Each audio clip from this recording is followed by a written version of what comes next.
6 o'clock, and I am calling the regularly scheduled school board meeting of the Carson City School District to order. We will begin. First off, I would like to excuse Trustee Ramirez. She is taking care of family medical issues right now. And we will begin with agenda item 1, adoption of the agenda as submitted for possible action. Motion by Trustee Walker, second by Trustee Walt. Is there any further discussion? Any public comment? Seeing none, all in favor? Aye. Aye, and the motion carries. We'll move on to agenda item 2, which is the adjournment to closed session per NRS 288.220 subsection 4 to discuss labor relations with the district's management representatives for discussion only. So at this time,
flag of the United States of America and to the republic for which it stands, one nation, under God, indivisible, with liberty and justice for all.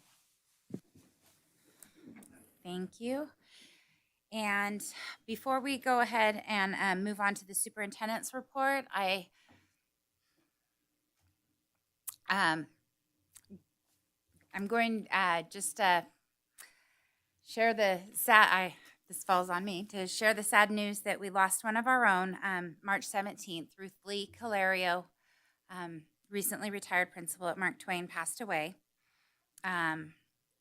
Those of you who are interested, her services will be celebration of life will be April 7th at 2 p.m. at Carson Middle School. And if you guys would join me, I think we would like to honor her with a moment of silence.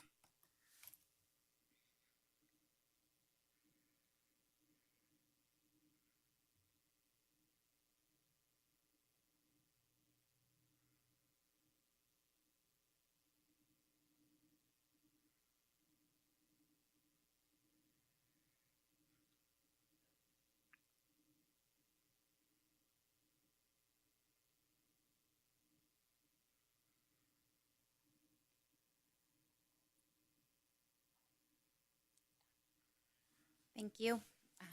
We give our deepest condolences and sympathies to her family. Also, as I'm sure you're all aware, there was another school shooting yesterday in Nashville, and we as a board would like to express our sympathies and condolences to the families and everyone in the school community that is processing that, and encourage you to talk to your kids and ask for help if you need any help in having those discussions with your families. That's not a fun way to start a meeting, guys. Agenda item 5, superintendent's report for information only. Mr. Fueling. Thank you, President Crossman. Good evening, trustees. Just to put a fun little spin on a great memory of Ruth Lee. I cannot tell you how many times she called me over the years with the simple phrase, "Hey, money man, I got an idea."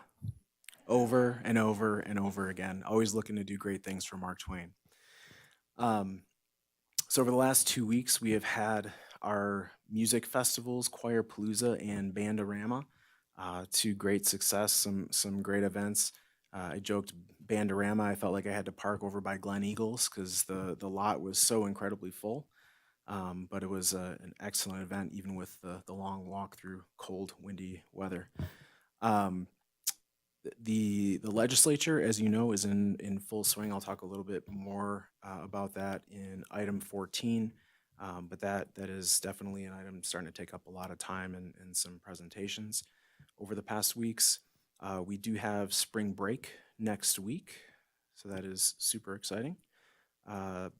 Just to note, trustees, on Friday, April 14th at 11:30, we have our next facilities master plan meeting. So that is the Friday after spring break, but just wanted to put that on your radar. As well, congratulations to all our employees of the year. We have our ceremony as a part of what really is the board meeting on April 25th at Carson High School in the big gym at 6 p.m. That is all I have. Let me get my mic back on. Thank you. Mr. Fueling, we'll go ahead and move on to agenda item 6, board reports and board member comments for information only. Do we have a report from Carson High School at this time? Thank you, Ava.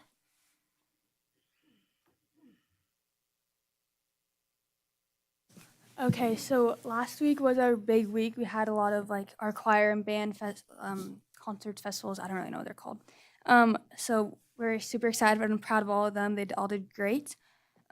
Just a few announcements is our prom is coming up very soon, and so that also includes the friendship ball, which is the CLS kids prom, and then the father-daughter dance. So the friendship ball is on Thursday at April 20th, and it's in the Carson High Big Gym. And then the father-daughter dance is on Friday, April 21st, and that's open to the community. And I think they started selling tickets. Again, not super sure about that. And then, so the theme for that will be Mulan, because the prom theme is An Enchanted Night in Asia. So that'll be super fun. And then prom is that Saturday, the 22nd, for all the Carson High seniors. And then this Thursday, there's an NHS blood drive in the small gym from 7:30 to 2 p.m. And they're trying to get, I think, 80 donors for this blood drive because I think it's like 1.5 times what we got in the fall. And then the school theater is putting on Carrie the musical, and they sold all their tickets for all their nights. So we're super excited to go see that, and we're super proud of them. And then finally, our AVID, which is like our class and club, I think, for the students who are like first-time college kids, they are doing a Night of All Nations on April 28th in Center Square. I think it's at like 6:30 or something at that night. And so pretty much what you're going to do is if you're going to bring like food or something that represents like your culture, and then just share it with everybody, and it should be a super fun event for everyone to attend. And then that's all I have for you guys, unless you guys have any questions for me. Thank you very much. Thank you. And do we have a report from Pioneer High School? Please state your name for the record and I'll learn it too. Good evening. I'm Faith Key. I'm representing Pioneer Academy. So number 1 on ours is the Keller family donated a metal Pioneer sculpture to Pioneer. Number 2 is Pioneer Ski Club hit the slopes on March 22nd. Students took advantage of our snow and worked their skiing skills. Number 3 is the National Honor Society has started its service project of building the Pioneer Academy Library. Number 4 is Pioneer Speech and Debate Team sent two students, Mason Day and Faith Key, that's me, to compete at National Qualifying Speech and Debate Tournament held in Reno on March 8th through 10th. Number 5 is Ashley Ellis won 3rd place in the Mark Twain writing competition. Number 6 is Melania Hudson, who participated in the Scholastic Art and Writing Contest, was recognized with the Silver Key Award for her piece entitled Awakening. Number 7 is Tierney Frost, age 17, has earned a contract with the Three Ravens Publishing Company for her graphic design work in creating a winning book cover for the design of the Raven and the Crow of Shores of Blood. Number 8 is Tatiana McDonald, was our Student of the Month at Pioneer and Student of the Month for Rotary. And number 9 is the Positive Vibes program continues to gain in numbers. Each week, staff and note students who have gone above and beyond and increased the positive vibe at Pioneer Academy or in the community for the week. To date, we have celebrated 203 positive actions. And that concludes our student announcements unless we have any questions. Thank you very much, Faith. Oh, Richard has a question. Oh, okay. Very nice, thank you. Thank you.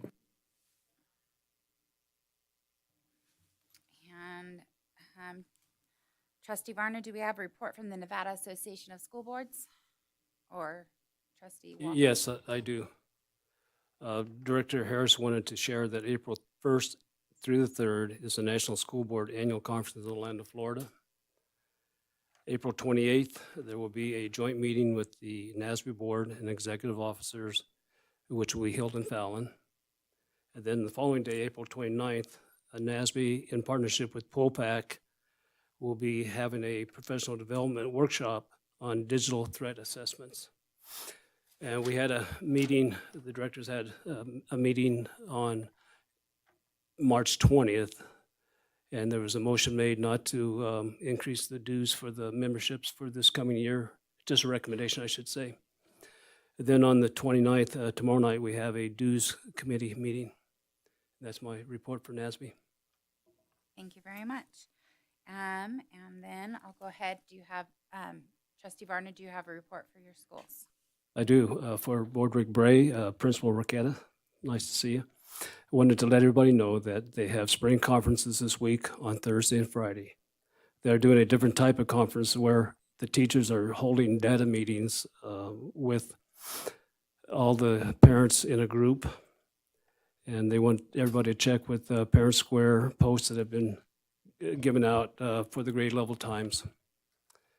They're also offering, and this is kind of an exciting program that I think, they're offering an at-home summer reading opportunity where students will have 8 books mailed to them throughout the summer to read. The books are brand new and students get to keep them. It is open to the first 300 students who sign up, and there is no cost to the families. And the last day to sign up is March 31st.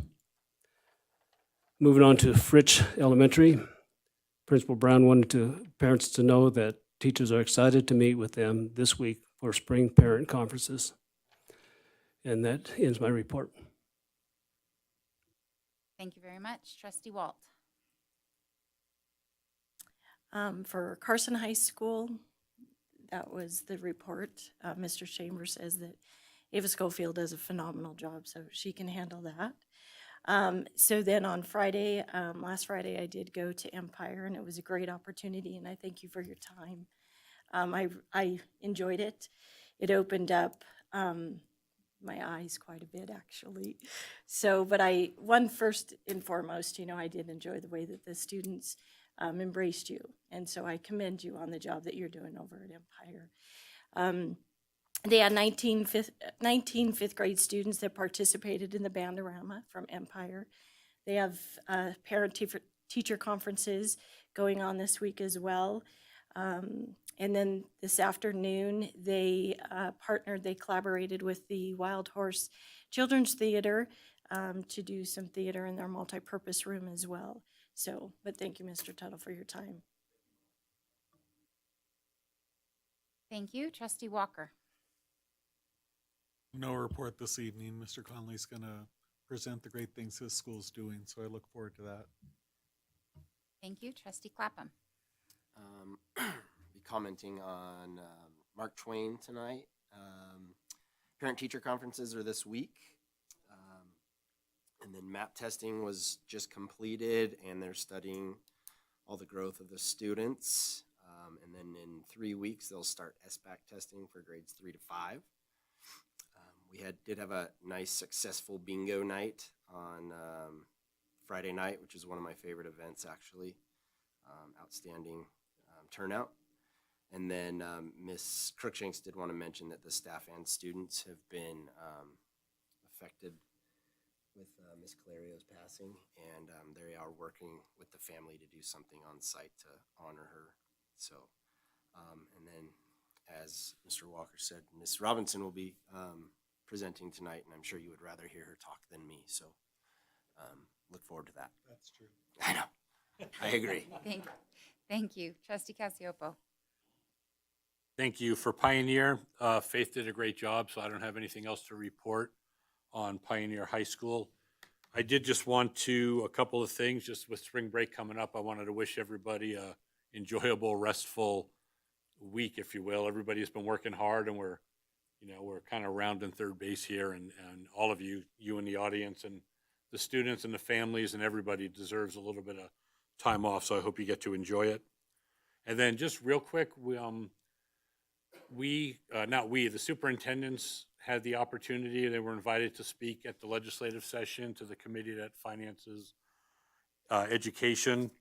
And it was just an opportunity, our superintendent and 15 of the 17 or 18 presented just on kind of the financial whereabouts of their districts, where we're at right now, if we get the money they're talking about, what we're going to do with it, those kinds of things. And I wasn't there for the whole session that went till 6 p.m. at night, but I listened to 5 or 6 districts talk, and everybody had the same, concerns, the same issues, the same hopes of, we could use some extra money. Everybody here, we have some people here that, certainly expressed some interest in it. And, there is talk, which is nice. It's a good first step that our legislative session legislators are paying attention. So, fingers crossed, we'll see how it all pans out. And that's all I have. Thank you very much. My report for Fremont Elementary School is that they too are in the middle of parent conferences on Thursday and Friday of this week. And that concludes my report. We will go ahead and go on to agenda item 7, association reports for discussion only. Do we have any? Yes. Ms. Finn.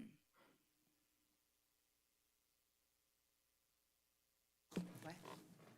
Joe does. That's Joe's Hello, job. good evening, President Crossman, trustees, and Superintendent Fueling.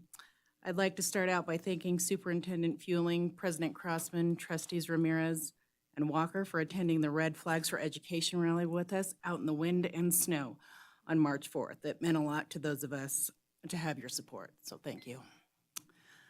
I also wanted to thank Superintendent Fueling for coming to the legislature to support and watch me testify before the Senate Committee on Education for Time for 20 and the Respect Educators Act, which you will hear more about shortly. Superintendent Fueling also came to watch me testify in support of Assembly Bill 222, which would allow education support professionals to receive a full year of PERS service credit for working at least 8 months of the school year. This evening, I'd like to share with you what it's like to be an education support professional in the Carson City School District. We like to say that education support professionals are the backbone of our public education system. It does not matter what the job title is, our end goal is the same: making sure that our students are safe, healthy, and receiving the best possible education. Without education support professionals such as bus drivers, bus attendants, clinical aides, nurses, paraprofessionals, nutrition workers, custodians, IT workers, administrative assistants, librarians, and building grounds and maintenance workers, our schools cannot operate properly, teachers cannot be the teachers they need to be, and students cannot get the education they deserve. As you can see, based on the many roles we hold, education support professionals keep our students healthy, safe, engaged, supported, and challenged so that they can be academically successful. We have all witnessed firsthand the awesome impacts these dedicated professionals have had on every student they encounter. Each one is a positive role model and plays a key role in making our schools in the Carson City School District great for every student. Unfortunately, the reality is that too many education support professionals earn below poverty level wages and have to work 2 or 3 jobs just to make ends meet. Some make as little as $11 an hour, and due to the school year, they are unable to collect unemployment during the summer months. It sadly speaks of the income levels when we have education support professionals living in their cars, weekly rentals, or campgrounds. It is no wonder there is a shortage of education support professionals to help run our schools. However, as education support professionals do, we come with solutions ready to fix problems. That is why the Carson Educational Support Association, along with the Nevada State Education Association, have been testifying at the legislature regarding Time for 20 and the Respect Educators Act. With an unprecedented shortage of educators to teach our students and make our schools run, Time for 20 means a 20% increase in educator pay and at least $20 an hour for the workers who make our schools run. With some of the largest class sizes in the country, Time for 20 means reaching an average class size of 20 students. The Respect Educators Act would elevate the safety, well-being, and autonomy of educators in their workspace. This includes real accountability for any violence committed against educators and giving educators the necessary tools to deal with disruptive behavior. The Respect Educators Act also calls for a creation of a monitoring committee, including educators from across the state, legislators, and the Nevada Department of Education to gain a clear understanding of the impact of the laws, ensure consistent implementation, and secure protection for all students, educators, and support professionals. For education support professionals, Time for 20 is not a campaign for raises, whether it be a 20% salary increase or $20 per hour. It's a campaign for a living wage, which I really think changes the narrative. Time for 20 is about respect. Education doesn't happen without education support professionals. It's that simple. Thank you. Thank you very much, Ms. Finn. Go ahead, and do we have any association reports? Any other association reports? I don't see. Okay. Go ahead and move on to agenda item 8, which is public comment. And I am guessing we might have some public comment here. I do want everyone to know any of the emailed public comment that was sent in beforehand. We have all had the opportunity to read it, and it will be entered into our official record of this board meeting as well. And just board members, there was one more that's coming in that Mrs. Cortez emailed to you, and it will be added to this official record as well. If we have public comment, I will go ahead and read this. Comments will be accepted in person or through virtual participation via email, public comment at carson.k12.nv.us no later than 12:30 p.m. on the day of the meeting. Email for public comment must include the submitting party's full name. email for public comment will be posted as a supplemental document, and copies will be provided to the board members. The names of those who have provided virtual public comment will not be read during public comment, and the emails will be included in the record, but the virtual public comment will not be read during the meeting. Comments may be made by members of the public on any matter within the authority of this board. Please note that public comment will be taken on items marked for possible action before action is taken on such items, and members of the public are encouraged to comment on such items at the time they are being considered. Although members of the board may respond to questions and discuss issues raised during public comment, no action may be taken on such a matter until the matter is placed on an agenda for action at a meeting of the board. In making public comment, speakers are asked to come to the table or podium, sign in, speak into the microphone, and identify themselves for the record. Commentators are instructed to limit their comments to no more than 3 minutes and to not simply repeat the comments made by others. This item is for discussion only. Do we have any? So, Mrs. President, Yes. one small correction. Okay. In the agenda is the names of people submitting email comment will be read. Oh, I read it too fast. I think Ms. Renee has the names, right? Okay, so she'll read the names of the people who've submitted public comment. Okay. This is the first time I've had to read it.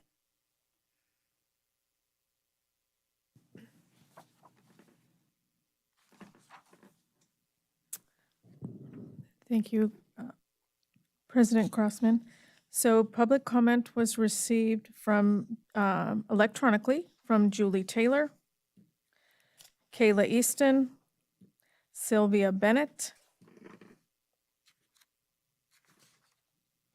Jessica Weiser, I hope I'm saying that correctly, Sherry Fletcher, Amy Allen, Sandy Keel, Alan Parrott, Eva Reynolds, Lois Wagner, Glenn Anderson, Margie McCabe Fulcher, Jerry Powers, Angelina Rodriguez, Nancy Fife, and the last comment received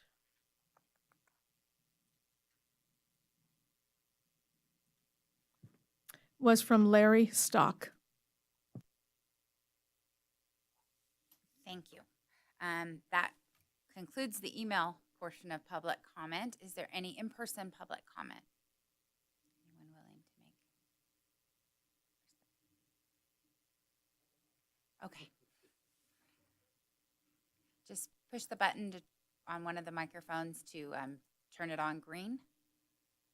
Yep, that one will work. Okay, do I sign in? Where do I Oh, sign in? that's when you check in, but it's okay. You can just sit down Okay, and too tall. go ahead and just state your name for the record. Okay, Sheree Fletcher, I'm Transportation Supervisor. Good evening, President Crossman and trustees. Mr. Varner had the privilege of riding one of our buses with Jessica Weiser. Thank you. And yeah, we're just here. I wanted to make a presence with our bus drivers and bus attendants. We are a great group of people, and I just thought it would be better to be in person, to be seen and heard. We are stretched thin, beyond thin. I've been in the Department of Transportation for 25 years. I've been the supervisor for now 8 years. I have new drivers, and my email that said I have 2 people out on medical leave, that's up to 4 now. So it's even more, today we had triple back, double back. The kids are waiting at the elementary schools till 3:45.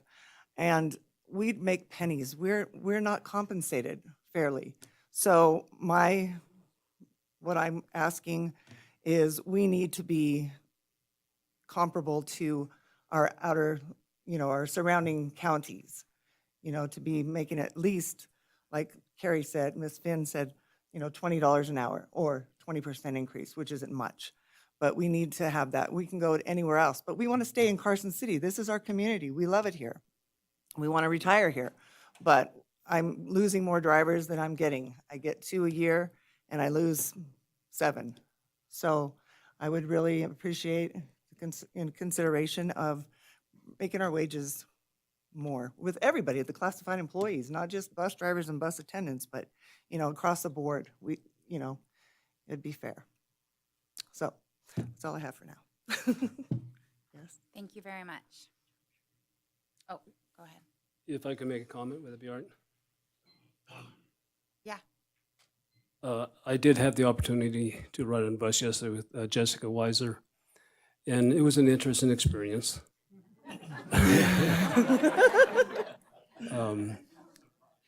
Jessica, I got to say, she did a very good job. She kept the kids under control, and they got kind of noisy. But I wanted to make the point that there's a lot more, so people know that may be listening. There's a lot more to it that I learned than just driving the bus.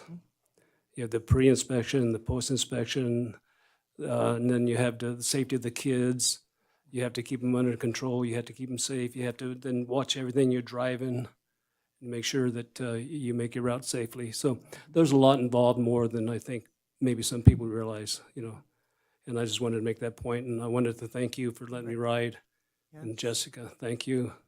Mike, thank you. And add one more thing. Yeah, with the kid, we're a rolling classroom, right? We're not teachers in front of the students where we can, go to the principal's office. We're on a bus and they're behind us, 77 to 84 passengers at times. So, and then the kids, you heard kids throwing things and being disruptive and yelling and cussing, and we can't see all of them at once, but yeah, it's challenging. It's very challenging, but. Yeah, some of the Anyway. kids ratted out their fellow employees. They did this F word. Yeah, and then they write on the seats and the graffiti and, anyway, well, thank you. Thank you very much.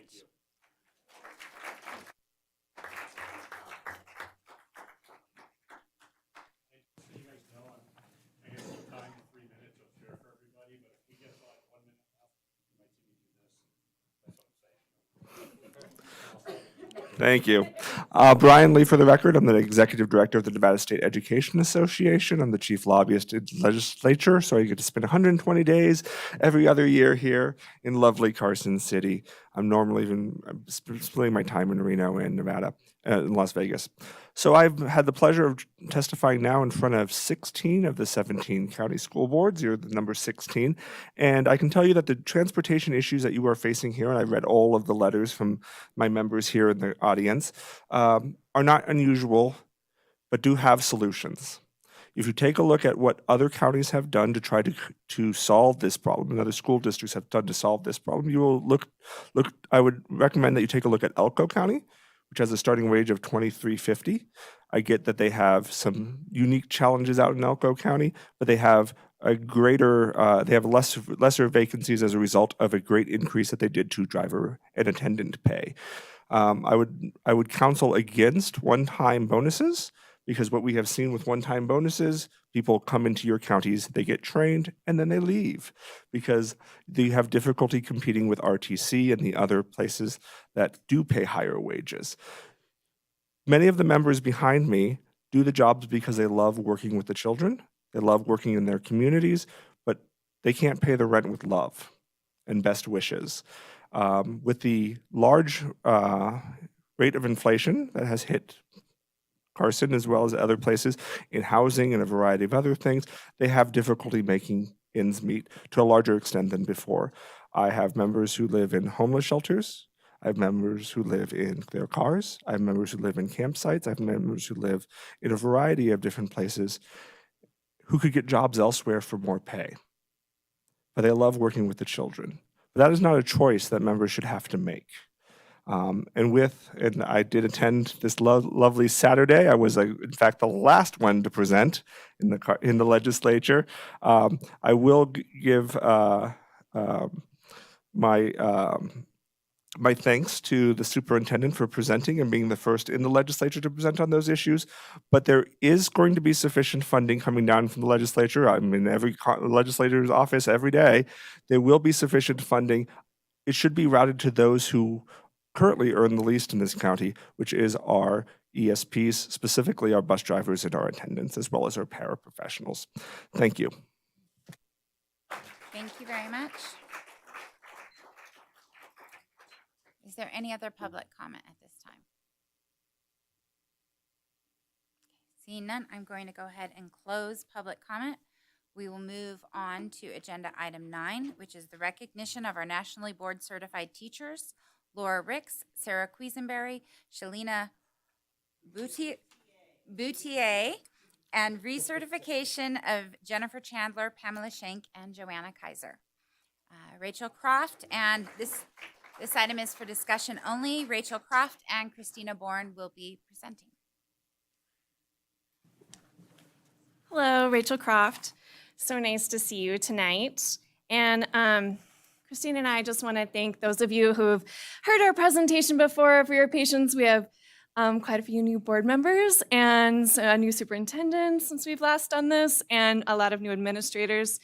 And so it's really important to us that we get a chance to explain to you what an honor this is that these National Board Certified Teachers are here tonight. And we're so excited for them.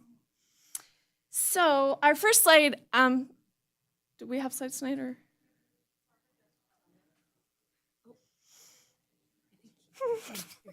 Put me in charge of it. Oh, there it is. I see it. The first slide just lets you know that NWRPDP and the Nevada State Education Association are partnered together to help support teachers as they go through this very, very rigorous process.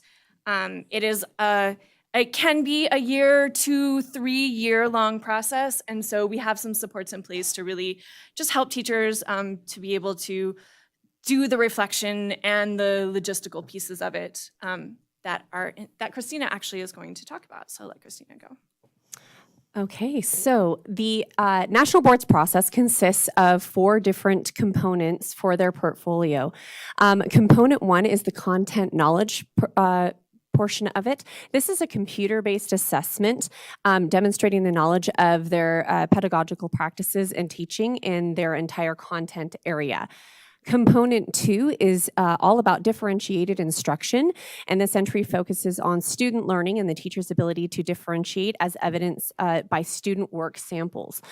So depending on the certificate area that they are submitting, this might be student writing samples, or if they're doing their certification in music, they actually have to have samples of their students performing musical works. So component 3 is teaching practice and learning environment. This entry focuses on student learning and engagement and discussion as evidenced through video recordings of interactions between this teacher and their students. So at this point, these teachers are submitting a videotape of them teaching in their classroom, and then they have to go and they have to analyze everything that they have done in that classroom with their students, provide evidence from that video in their writing as to what they're doing for that part of their portfolio. And the last component we call the beast. This one is a whole lot of writing. They're laughing over there because they know what I'm talking about. It's an extremely large body of work called the Effective and Reflective Practitioner. And this entry focuses on evidence of teachers' impact across their professional responsibilities as an educator with students, peers, and community, and their ability to develop personal and student learning plans based on multiple points of data. So it's a lot of data collection, a lot of analyzing of that data, and then creating lesson plans and doing some deep dive reflection into their own teaching practices for that part of the component. I'll just jump in and say that you can see that this is so much work that that teachers are voluntarily engaging in because they care about their students and because they want to have that own professional growth. And so just so proud of these ladies. Yes. The premise behind so much of what we do in the national boards comes from our 5 core propositions. And these are that the teachers are committed to their students and their learning. The teachers know the subjects they teach and how to teach those subjects to students. Teachers are responsible for managing and monitoring student learning. Teachers think systematically about their practice and learn from experience. And teachers are members of learning communities. And again, what Rachel was just kind of alluding to, this is quite frankly one of the best professional development opportunities a teacher can have.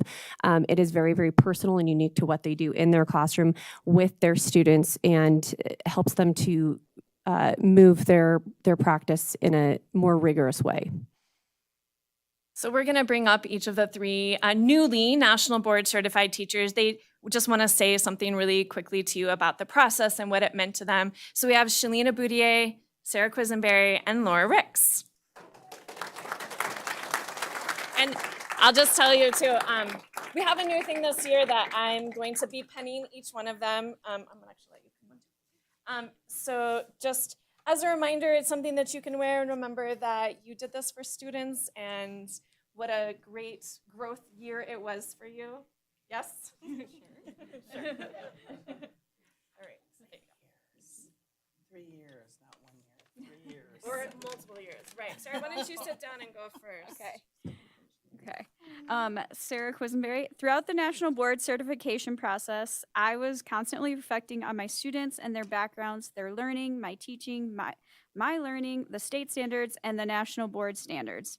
The last component I worked on was the one where I must record myself teaching with students, and although I do not like watching myself, it was extremely helpful to analyze and reflect on my teaching in this way. The National Board cohort through the RPDP was an extremely helpful resource to keep me on pace and focused on the right ideas. This process has taught me the importance of perseverance when pursuing something new.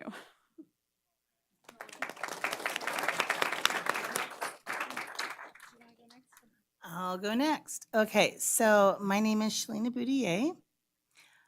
I'm actually kind of impressed that they spelt my last name correctly. Just gonna say.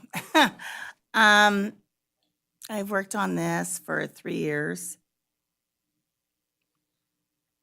It has been my heart work. I've been frustrated, I've cried, I've been angry, I've been celebratory. I have been through every feeling that you could possibly imagine while going through this journey. And I've had so many amazing people. When I wanted to give up, they wouldn't let me. Rachel's one. I also have my dear friend here, Connie Hall, who is Nevada Teacher of the Year 2023. She would let me give up. My husband wouldn't let me give up. This was the hardest thing that I've ever done. It took me 3 years. But you know what I learned? I learned that I'm an amazing teacher. I am an amazing teacher. I just didn't know it. I didn't have proof for it. And then I also learned that my biggest strengths come from the people that I work with.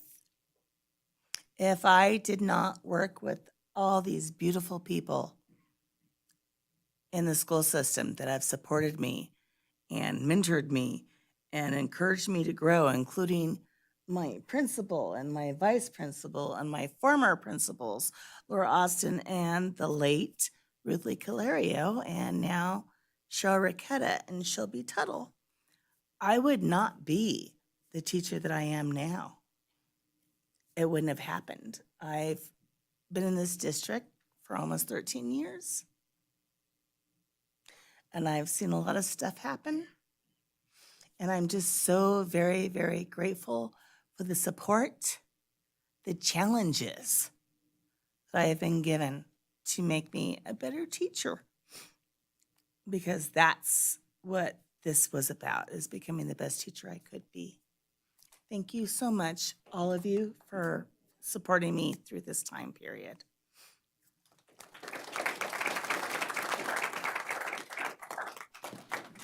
Okay, I'm Laura Ricks, the instructional coach at Empire Elementary, and I ditto what my colleagues have said. It was definitely the hardest thing that I've ever done as an educator, but it was also the best thing that I've ever done. It definitely required me to look at my students in a different way, look at their data in a different way, and to continually be reflective of that, and to continually, it was centered around them and their growth, not me as a teacher, but their growth as students.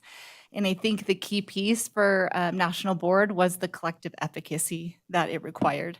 While I get to receive that certificate as that teacher, it really required me to be able to work really well with all of the teachers at my school, with other teachers at other sites, to glean from their knowledge, to learn more about my students, and to be able to take their support to be able to finish this and receive this recognition. So I'm thankful for all of them. I'm thankful to work at an amazing school and a great school district.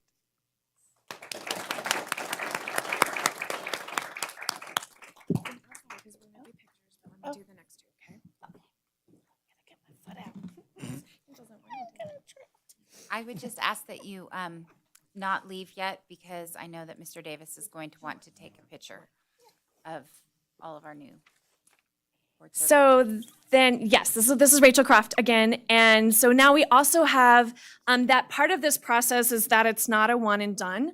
You don't just get your certificate and then you're good for the rest of your life, right? You have to continue to show that you are still engaged, still growing, still learning, still being a reflective practitioner. So every 5 years, we have a maintenance of certification. So it's a renewal. And so we have 3 fabulous teachers who have renewed this year, and 2 are here. So we have Joanna Kaiser and Pamela Shank.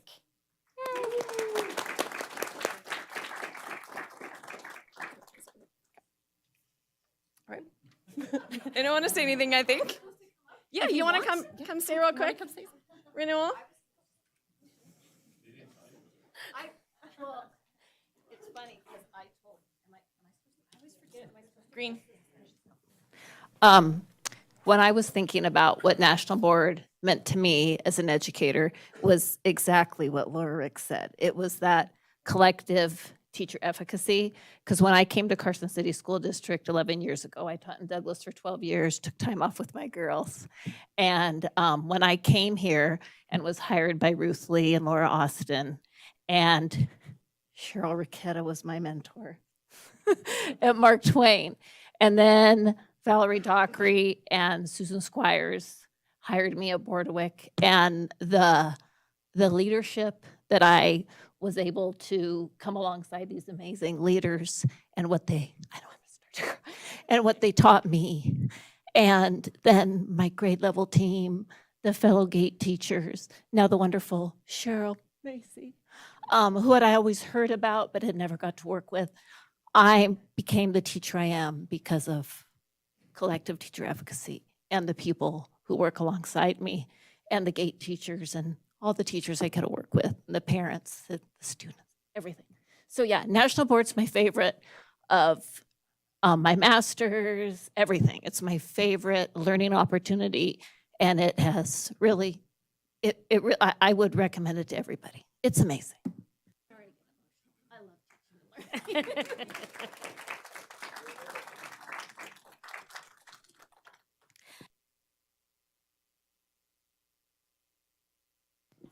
Oh, that's what, okay. I don't follow directions well. I pretty much would repeat what everyone said. I do have to say, though, that the reflection and really analyzing your students and yourself for that amount of time for the initial certification and then for the renewal, it just keeps that passion alive, and it makes me love my kids even more and able to see their growth more, because I'm really analyzing the data and looking at them very closely. So I think for that reason, I am so happy I did it. And the friend that got me to do it in the first place, she didn't continue. So I was kind of like, should I continue? I'm so glad I did, because it was an amazing experience. And then this last recertification, again, was an amazing experience with this new group of kids where I was able to see them in a whole different light. And it just carries on, and you continue to reflect and to analyze your kids and to really look at, am I doing the best for them? Do I know exactly what I need to do? And I think that I would say if every teacher were to move forward with National Board certification, it would be an amazing thing, and we would see a lot more growth in the schools just because of that. Thank you. And included in your board packet, this is Rachel Croft again, included in your board packet is some of the research that's behind what Pamela was just speaking to, that National Board certification has been shown to help students grow 1 to 2 months more compared to peers in other classrooms. And then our final slide, this is my favorite slide because it took me a long time to fit all of these names on here. And you have this in your board packet as well. This is the list of all of the National Board certified teachers in Carson City School District. And I want to say that as I was preparing for tonight, I pulled up an older one. You know, it's been a couple years since we've been in person and here. And I had the one from 2019. And there were 6 people. There were 6 National Board certified teachers in our district in 2019. And we have 21 this year with our new additions. Yeah, it's really exciting. So I'm really excited to get to say that this is our whole group and what an impact they are having in their classrooms. And I'm just encourage other teachers. It's hard. I'm not going to say it's not hard, but it's really worth it. And I just hope that Carson City will continue to support this work that we are doing. And I also, as I was looking through my old things, had a picture, it was pre-COVID, of the National Board Certified teachers, all of the ones that came. So I would love if we could, there's many in the audience who came to support these great teachers. So if we could take a picture, that'd be great. Before we do that, do we have any questions from the board members? Go ahead, Mr. I don't have a question, I just got comments. I just want to thank you, everyone who got certified and recertified, for all the hard work you put in to help our children, is what it amounts to, the kids in the school. I know that it's a lot of hard work, like I said, and we just truly appreciate your efforts, and I wanted to thank you. Yeah, if I could just add to that, I want to thank everybody too. For me, this is an amazing night because we have the board certified teachers, we have the bus drivers, the ed services folks in the room. We don't typically have a room this full of educators as a whole. And it just shows the dedication in this district. I mean, it's one thing to show up every day and do your job. It's another thing to go above and beyond, come to meetings, go to certifications. I'm sure wake up in the morning, deal with the snow and stuff to get your buses and all that ready. I mean, there's a lot that goes on in this district that I think most people don't realize. And this is just really a night to celebrate all of you. So congratulations, board certified teachers, but congratulations and thank you to everybody.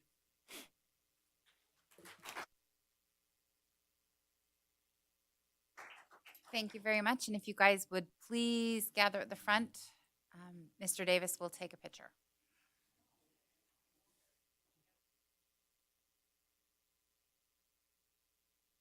I think she should join the.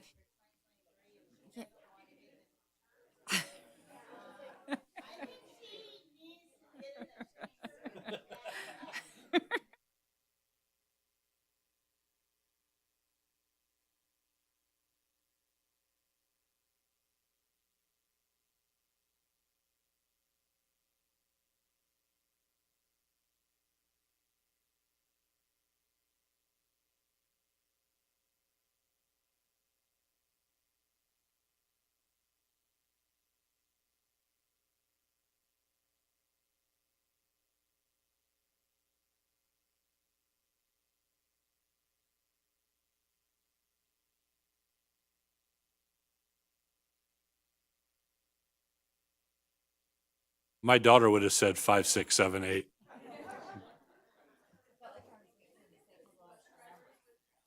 Yeah, can we get the bus drivers to get a picture? Oh, yeah. Can we, or?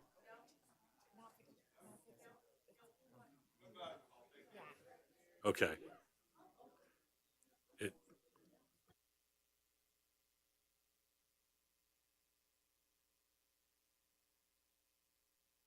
Congratulations, all of you nationally board certified teachers. That is definitely something we will have to make sure we let the legislators know, is how many that we have 21 board certified teachers in the Carson City School District.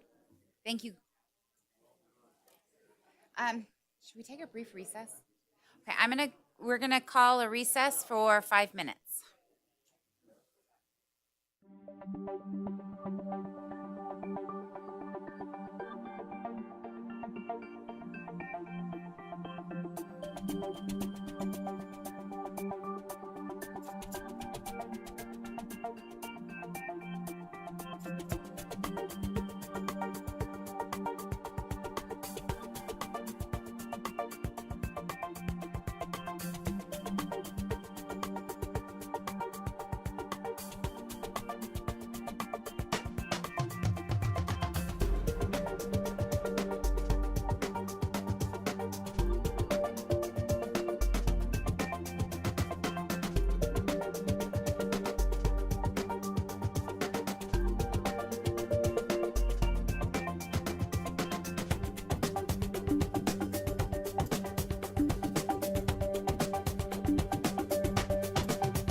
back to order.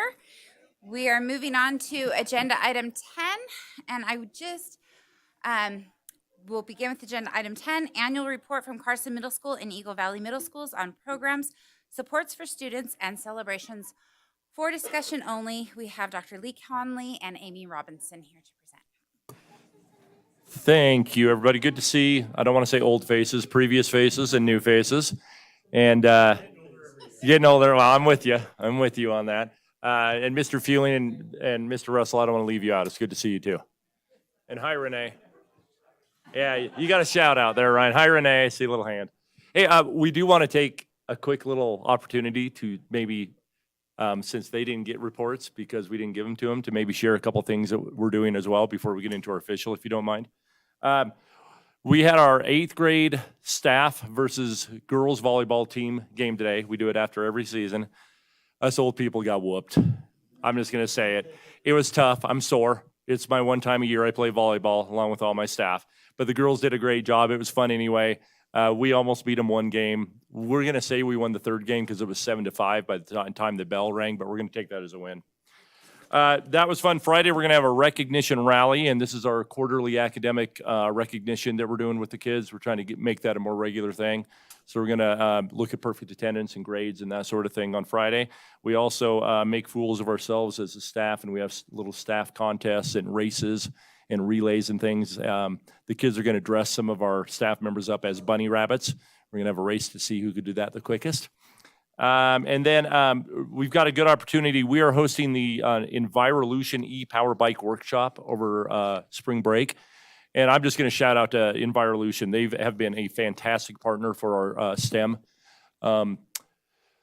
initiatives that we've done, and they're always giving us, free materials. They're taking us on, different trips. And I mean, there's a number of things that they are sponsoring for us. But this e-Power Bike Workshop is targeted towards our young females that might be interested in engineering. And that's going to be for both Carson Middle and Eagle Valley students. But that will be in our STEM lab over break. So that will be a fun thing for them to do. And then I'm going to let Amy is going to share some things at her school. So Lee, last week you weren't here, but I just wanted to thank you in person for, at the last minute, hosting all the school board members and showing off Eagle Valley. You represented the district really well. Oh, thank you. And it was fun. I'm appreciative. Great job. And I got to tell you, it was nice to be able to highlight, and it was very easy because, I could just kind of point to things and say, look at everything they're doing. So honestly, my staff, my school makes it easy on me. So it was actually very fun, and it was good to talk to some other people, and I got, I pilfered ideas from them too and some different thoughts as well. But yeah, I appreciate you guys bringing them in and feeling confident in doing that, but it was fun. So at Carson Middle School, we are SBAC testing, so we're taking a different approach this year. Normally we do SBAC testing kind of all in one week, and by the 3rd day, there's a lot of fatigue. So we decided let's spread it out. So we're doing 1 test a week for 5 weeks. So we've completed the ELA, the adaptive test, and the science test today for our 8th graders. And then after spring break, we'll finish it one at a time. So we'll see. It seems like might be better for the kids, not so intense, not so stressful for them. We finished up our wrestling season, and track is now starting for our 6th grade first, and then 7th and 8th graders. The Bandorama and the Choir Palooza, and you guys mentioned that earlier, but we had a number of kids actually make the honor band and honor choir at each of our schools, so that's pretty cool. And then this month at Carson Middle School, we're doing Music in the Schools month. And so we're combining that with trying to decrease our tardies to class. So we have music playing between passing periods. And we have a 4-minute passing period. So the music plays for 3 minutes, and then they have the 1 minute to get to class. It seems to be helping a little bit. It kind of triggers maybe I should hustle. Anything that can help that along without us saying, get to class.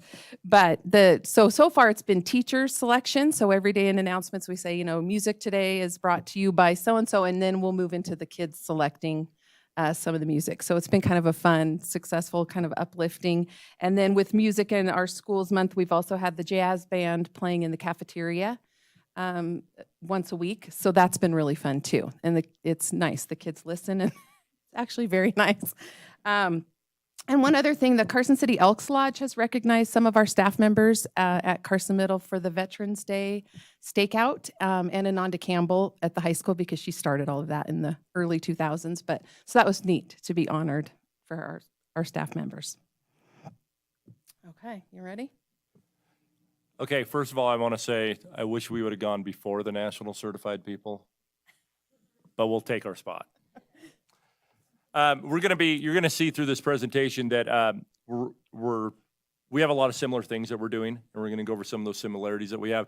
There are a few items that are specific to each school, and so Amy and I will just kind of tag team on this and go through the presentation. We'll kind of highlight, if there's any differences between our schools as well.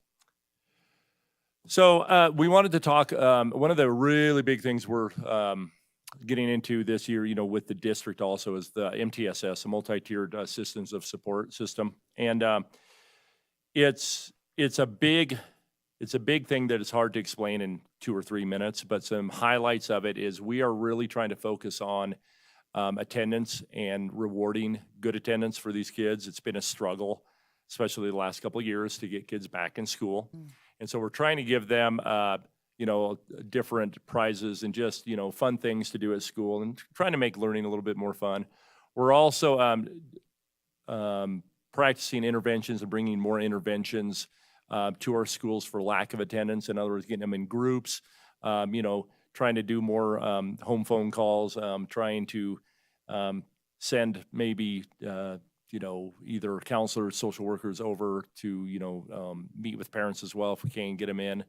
Our counselors and social workers, we don't currently have a social worker, but we know that next year I do have one hired for next year, and she's going to be a great one. She's actually an ex-parent of a student that went to Eagle Valley, which will be neat. And but anyway, our counselors and social workers are doing everything from individual supports for kids, with their everyday, especially middle school. It's kind of traumatic at times. And they work just a little. And so they're working with the individuals on the drama things and and the real things too, the family, the family challenges and things like that as well. So and then they're doing group I've supports. worked for you before, so I do know how you traumatize your students. I do. I try to have fun, and I just end up doing more damage. It's scary. I'm going to let Amy talk about behavior. Oh, thanks. So we're working on the positives so that we can start really rewarding the kids for doing the right thing instead of always focusing on that negative. So PBIS is, and we'll talk about that a little bit on the next slide, but we also have a social emotional learning, which is called Character Strong curriculum that we do weekly in our advisory or encore classes.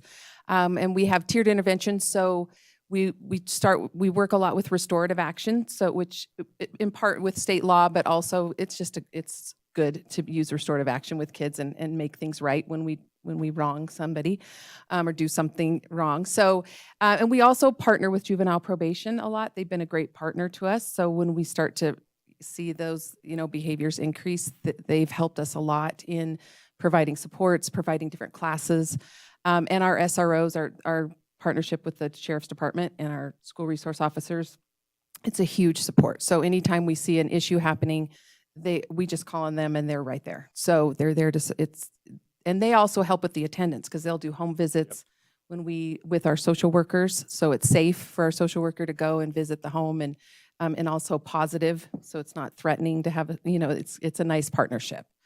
And then on the academic side of it, I'll just keep talking. Yeah, keep talking. So we are working on, and this is also a tier 1 on our MTSS, is the proficiency scales. So, and our teachers are working on implementing the Marzano proficiency scales, which is a district-wide initiative, and then also using the AVID teaching strategies, instructional strategies. So those are all parts of our system that we're working together to make it stronger for our kids. Much of our professional development the entire year has been planned around largely those two things, the proficiency scales as well as the AVID.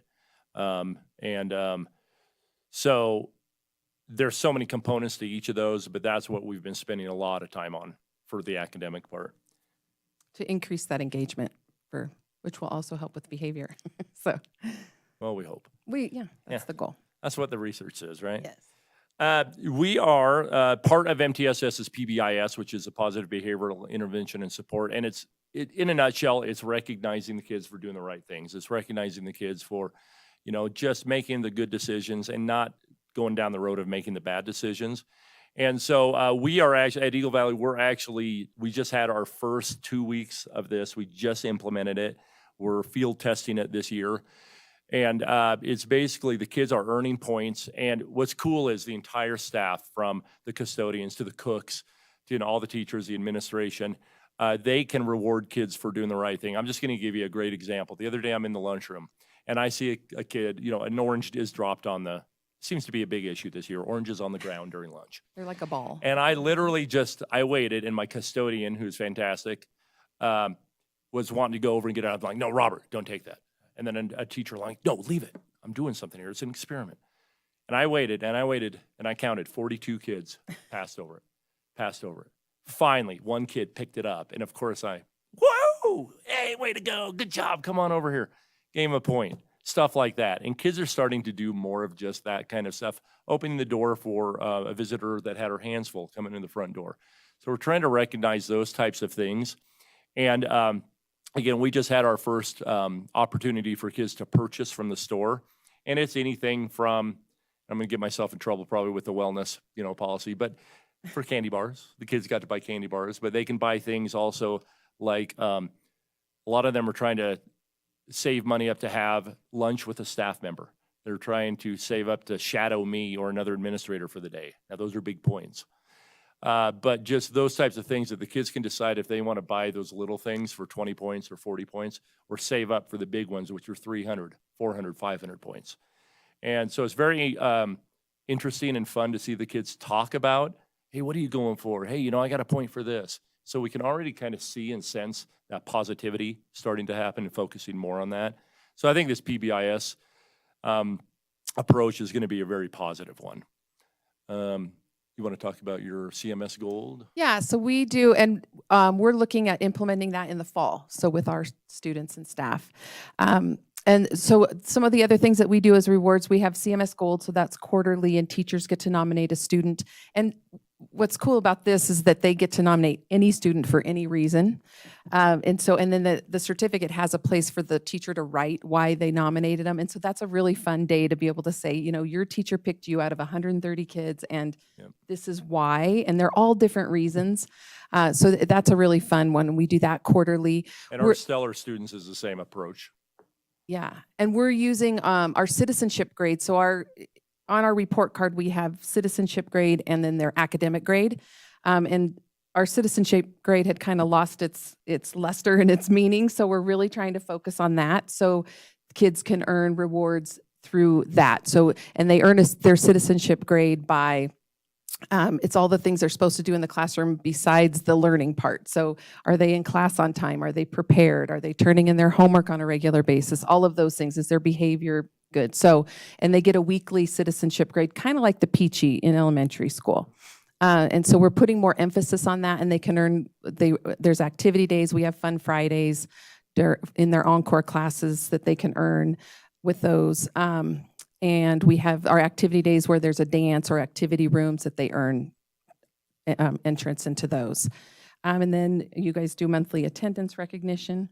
Yeah, and right now we're using like wristbands, and the kids get to wear, non-SSA this year if they want to on those days. And again, it's the same thing. If you're recognized for just doing the right thing, for doing something a little bit extra, it allows the teachers to recognize those kids that might be kind of just quietly doing what they're supposed to be doing and maybe don't get recognized all that often. So it's cool to bring forward the kids that are just, plugging along and doing the right thing. Another, we know that we couldn't do any of this without our staff. Mm-hmm. Obviously, it wouldn't work without them. So we're trying to recognize them more through shout outs, through emails, just through positive notes, different raffles during our staff meetings. We're actually trying to make the PBIS work for them too, and actually giving our teachers points. And then we've had teachers say, oh, do we get a store? So now I got to think up some sort of store for teachers to get little things. And it could be, we cover their duty for the day, or we go in and we teach an advisory class, or God forbid they let me teach science for a day or something like that. But those are the types of things that we're trying to do for our staff as well, to let them know that we're recognizing them and appreciating them as well. You want to talk about that? Sure. Oh, sorry. So some of the other things that are going on are extended school day. At Carson Middle, we have homework club, and I think you guys do too. There's homework club, math help after school. We have a social skills class. We do robotics. We have an art club, a book club. That's at Eagle Valley. Photography. We have a chess club. So lots of different ways for kids to get involved and to get some extra help. And transportation is offered 2 days a week for some of those after school clubs, which is nice for those kiddos. We have an ESL intervention group that meets every day after school, and we're also working on our credit recovery. We have a lot of kids who need credit recovery right now. So at Carson Middle, we have 2 online credit recovery sections every day, and then we also have an in-person 7th grade credit recovery for English and also for math, just to help those kids get those credits to go to high school. So that's been helpful. Any other after-school stuff? Well, the teachers came up with some of these ideas of the activities they're doing, so we're kind of getting new ideas. We actually have the kids suggesting things too, like I've got a group of kids that really want a weightlifting class. Just got to find somebody with the time to be able to offer, stay after school for a while and do weightlifting with the kids, things like that. So that leads us to community partnerships and the fact that we have been working more and more with a bunch of people. Again, she had mentioned the Carson Juvenile Probation with, they've been coming in and giving, they're offering gang workshops for the parents, which I think is vital to get the parents educated and involved on this stuff. We've got a group of kids that are going through a student decision-making course called How Did I Get Here? The cool thing is the JPO has been very flexible about coming in at different times during the week on different days and different periods, so the kids aren't always missing the same classes, which is awesome. Do you want to talk about the partnership Carson City? Sure. And then they also offer a diversion program for addiction. So, and they've been working with our kids on that too. So when we have students who vape or have THC, we can put them into those programs. So that's been helpful. Partnership Carson City is offering a program called SOAR. I don't know really what it stands for, so that's not good. But they come once a week, and it's a substance use prevention, some community leadership. They're doing a day at the legislature. They're doing summer camp. So we have a lot of kids really into it. So that's been a great partnership. She mentioned already also the Sheriff's Department, our partnership with them. I don't know how many years that's been going on now, but it's been a great partnership. The kids, I think what's cool about that is the kids are now seeing the police as just one of their own. And I think it's helped improve the relationship with that as well. And I think with some families as well. We get Camper, the drug dog that gets to come in once in a while. We just love Camper because he's really hyper and it's just fun having him come through the halls and the kids love him. But he comes in and does some sweeps once in a while for us. And they're also training now. I'm not sure when he's going to be ready, but another dog, an ammunition dog, which is kind of a next step up as well. And we've had the gang unit, we kind of reached out and said we'd like some mostly information, come help us look and see if what's going on our campus, if it's something we need to worry about or what we can do to help mitigate if we've got an issue. So they've been really good about coming on campus. I recently worked with Deputy Stone, and he decided to come once a week and kind of help us out and just talk to kids if need be, but they're there for that too, which is really nice. Parent engagement, we're trying to get more parent engagement opportunities. I know that Amy had the event that you just had that was really successful? You had a lot of parents show up. I can't remember. We do so much. I think that's one of the challenges that we'll get to a little bit later too, is just trying to get parents in. Bingo night. Was it bingo? Bingo. That was so successful. Was We're going to do it again. Yeah. And I think food is a key factor, and just feeding them while they're there. So we're going to try to do more of that. But we've got them, giving input on our school improvement plans. We both gave a survey to the students and the parents about what they want for 8th grade promotion, both of which will be back to the traditional this year.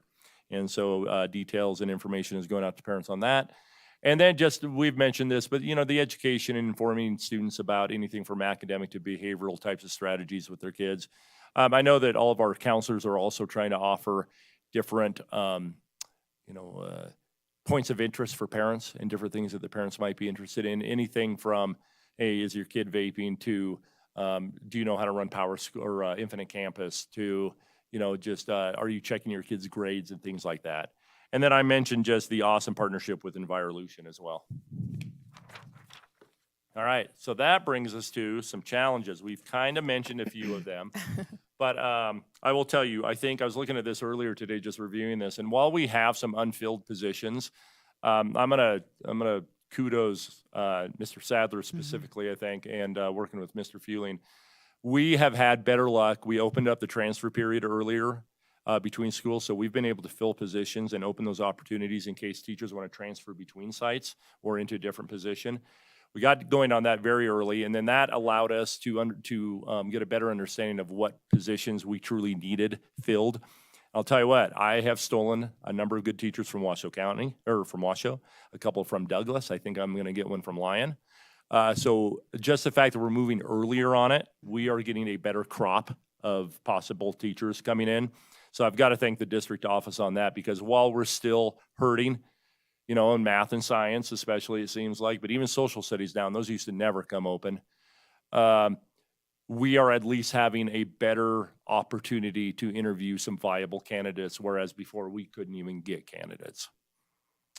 And then, of course, the substitute shortage, I think that's gotten better too, actually, for us. The super subs has been a huge help. And then both of our teachers are extremely good about covering when we have 7 teachers out and we only have 3 subs and we have to somehow cover the other 4 teachers. Our other teachers teaching on their prep, they've done a lot of it, and I'm very surprised they aren't more burnt out than they are, but they just keep plugging away and covering for their colleagues. So we've got that community feel, I think, too, at our schools, that they are supporting each other, when they're out. So that's been a real positive thing too. I'm gonna let Amy talk a little bit about some of our other challenges, which are really hitting big this year. Yes. And just to go back on that staffing, I have 5 teachers retiring this year, and I think I currently have 3 long-term subs, so lots of positions to fill. We filled some of them, but we're still, at that domino effect, so we're still filling. So on the compliance and support, so with students, just kind of a lot of apathy we've Not kind noticed of, with, there's a lot okay, of it. so not kind Let's be honest. well, and not with every student. So a lot of kids are, they're working hard, but we do see a lot of apathy, and a lot of kids just where we haven't seen that before, just not engaged and really hard to get engaged. So it's hard. That's difficult. I had a conversation with a student the other day where he said, I think the last time I really did school was 5th grade, and he's an 8th grader. And we're talking retention, and I'm saying, if you just, do these things, and it's tough. And he just kind of, so I don't know if it's the apathy or it's just feeling like I'm just in this hole that I can't get out of. So we're working on supporting those kids. And excuse me. But and the other thing that happens to them in 8th grade is we have to get all these credits in, and so then they lose their electives. So then even that incentive to be there for those electives goes away. So that's a challenge. So we're finding ways to encourage families to get involved, opportunities to provide academic and operating systems, like teaching them how to use Infinite Campus and Google Classroom, and get those messages on Parent Square. And I think student behavior, lends itself to this as well. So. As always, we're talking about trying to get more people into work, of course, transportation. My mom was a bus driver in Wyoming, but times were different back then. And I think now, I definitely think it's harder to be a bus driver. And I'm just thankful that we have at least a couple days for our after-school program with our bus drivers. I know a lot of them have been doing double, triple, duty type of things, so I appreciate them so much. But they've also been very good, transportation's been very good about still getting us, like if we need to, if we're taking a field trip or we want to do some off-campus experience with the kids, they've been as good as they could be with providing that transportation to us as well. So we'll talk real quick about what we see in our future. We are both with CHS, and the district's done a good job of planning for summer school. So our kids are going to be going to Carson High School or Pioneer for summer school needs. There's going to be, I think, a larger need than ever and a larger amount of kids than ever that's going to show up this year that are going to need that support. Amy kind of mentioned it, but the credit recovery also, we might have to replace some elective options for some of those students. For example, an 8th grader might have to take a 7th grade science class if they didn't get the credit, and therefore they don't get an elective. And we're going to try something next year. We're trying to work it into our master schedule, and I think we've got it figured out, where our DEEP, which is similar to what CHOP was at the high school. So those kids that they just have really had trouble behaving in class, and they're disrupting the other 30 kids in class. And so we talk to the parents and we say, listen, instead of doing this, your kid's just going to come to school after school for a couple hours and get their academics that way, but then you're also going to have to do online at home. It's been very limited in its effectiveness. So we think we have a way to keep those kids at our site throughout the day, and it's almost like a school within a school next year. Because I think one of the challenges has been those kids get used to, I actually had a kid say, well, I got up about 11, I went to skateboarding, I played some video games, took another nap. I'm like, is that why you're late for your 2 hours after school? Yeah. So we have to get over that. And so we're trying to get them on a regular schedule and get them back, because our goal is we want them back in their regular school setting. And that format just wasn't working. I mean, I would love that format too. I'd love to, wake up late and come to work for 2 hours, right? And get paid for it. But so we're going to try that, and we think we're going to be able to pull that one off next year. So we'll let you know kind of the updating on that. And our class scheduling also very intentional on where we're placing kids. We've been able to work with a company called Cardonics, and Ms. Fuson has been really instrumental in getting that. And it's basically like a scheduling kind of software, but they're customer support and them working with us, and they give us workshops on how to do this. We think we're going to be able to be more effective at utilizing our staff and refining our master schedule a little bit. And we're also doing a lot of professional, we have a lot of professional planning time. I will tell you, the PO Wednesdays have been crucial in implementing all the things we're trying to implement. And so I'm happy to see that those are extending into next year, because our teachers just don't have time during the day to everybody get together all the time. So having that time of 3 hours of just being able to get together with different groups and not be interrupted has been great. You want to take the bottom row? Sure. And then also in the scheduling, to schedule time, like our common prep time for teachers with their department, so they can do more professional learning during the workday as well. We're always working on our school improvement plans, so that's a continuous process now. So we're continually looking at data and updating those. We're working on an incoming 6th grade welcome night. So each of our schools do it, where we bring the kids in, they get to do a scavenger hunt. We talk to parents, introduce ourselves. So that'll be coming up in May. And then in the fall, we are going to implement parent-teacher conferences again at the middle school level. So I know there have been a lot of parents who really want that, just that they want to be able to, they want to feel more welcome at our middle schools. So we've listened to that, and we want to make sure that we have that available to them. We don't know what it's going to look like yet, because it's a different challenge at middle school, but that's our plan. We didn't mean to talk so long, but we get kind of excited about things. But that is pretty much our presentation. Do we have any board comments or questions? Go ahead. So one of the things that I was thinking, so on your first slide, the interventions for the lack of attendance and the students, excuse me, the apathetic students, and I guess when addressing this stuff with families and parents, what's the response? Is it positive? Is it more apathy? Is there buy-in? Are we making progress there? Yes to all those. Yeah, right. It depends on the family, sometimes. And I think there's a lot of, in many cases, there's some enabling of kids not coming to school. Like we get a lot of, they have anxiety, or I don't know, it's almost like it's not the law anymore. Mm-hmm. They have to come.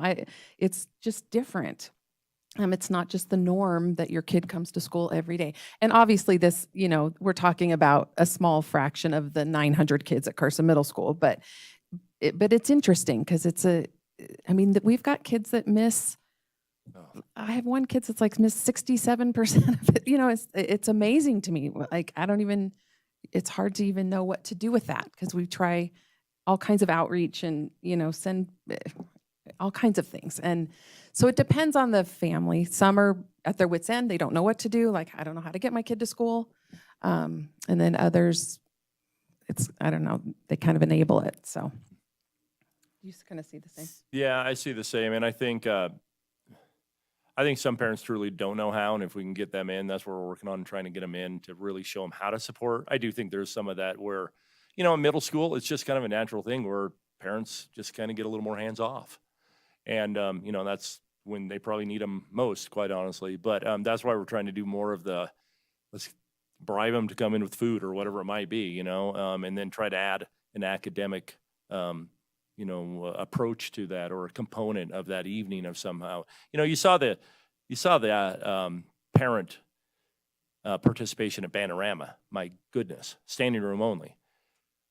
If we can get that, but include some sort of academic component to it as well and train, help educate the parents a little bit more on some things.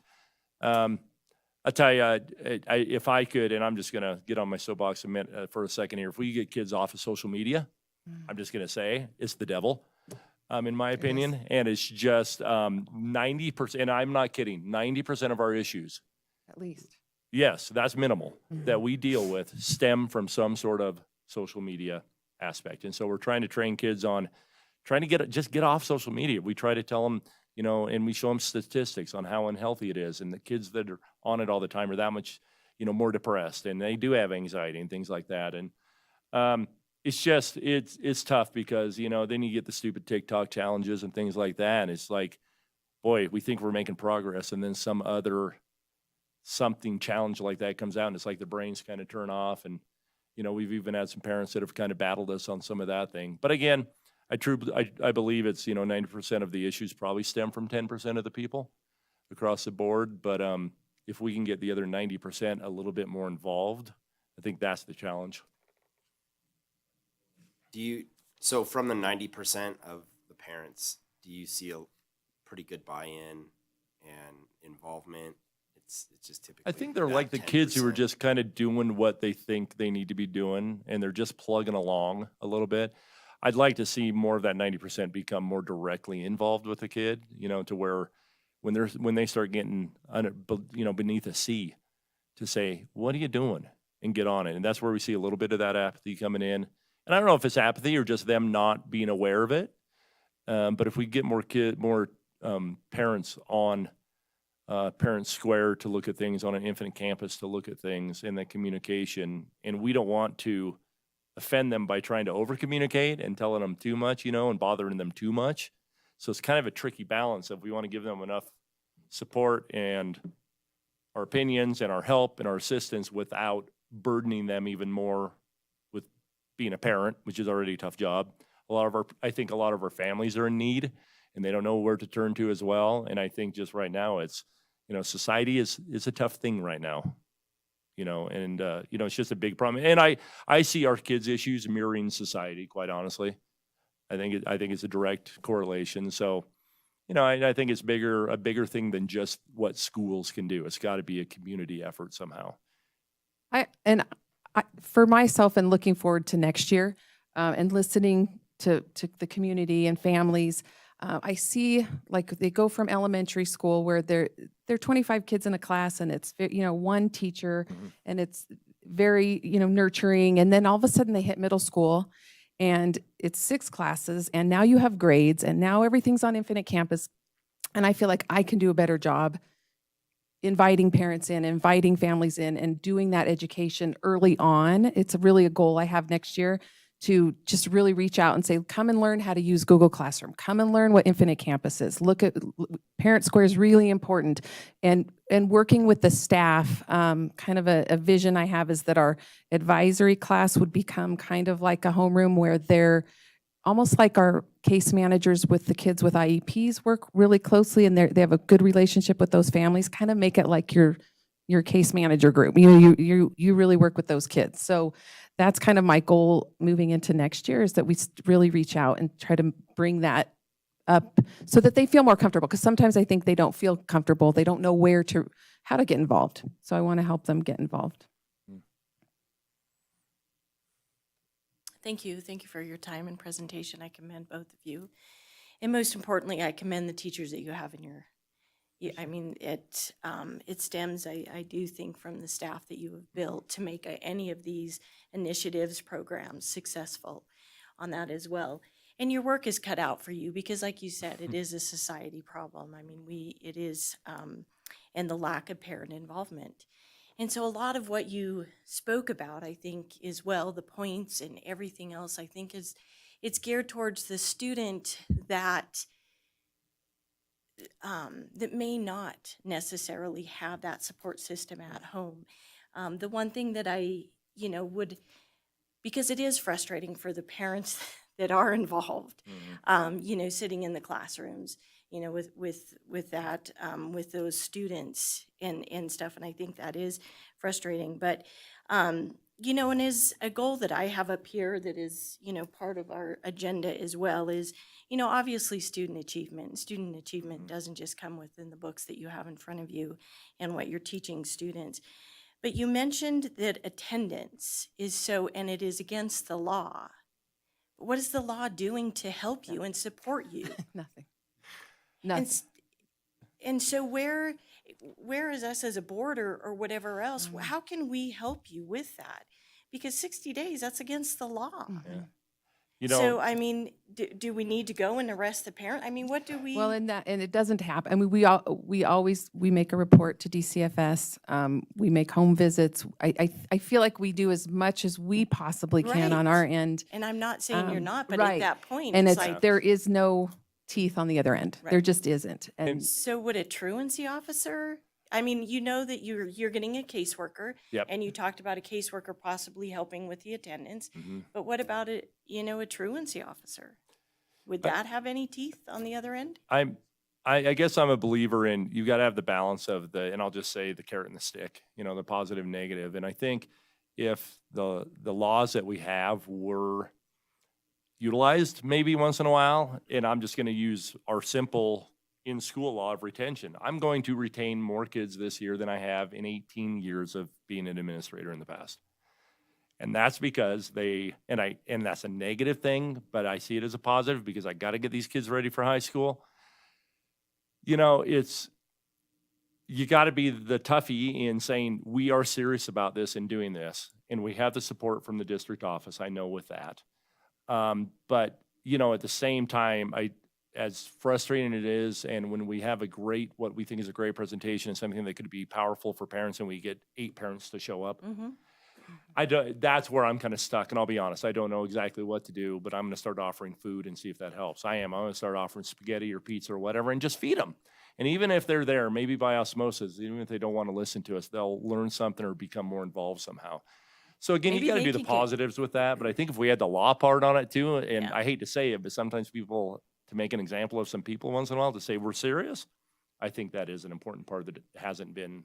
Maybe the students fruitful. get points for having their parents attend. Yeah. Yeah. Honestly, Never know. Well, that's a we great could, idea. yeah, for You sure. never know. That could happen. The other thing that and I don't know if this was, but I know when I was an educator, we had an alternate classroom. Do you all have that anymore?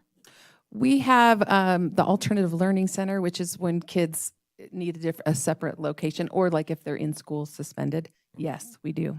And we've been utilizing more of that because then the teachers they're still getting the instruction through the day, but they are pulled from the classes because I'm very big on let's not allow 1 or 2 kids to disrupt the learning of everybody else. And so we've both built that into our system. Yep.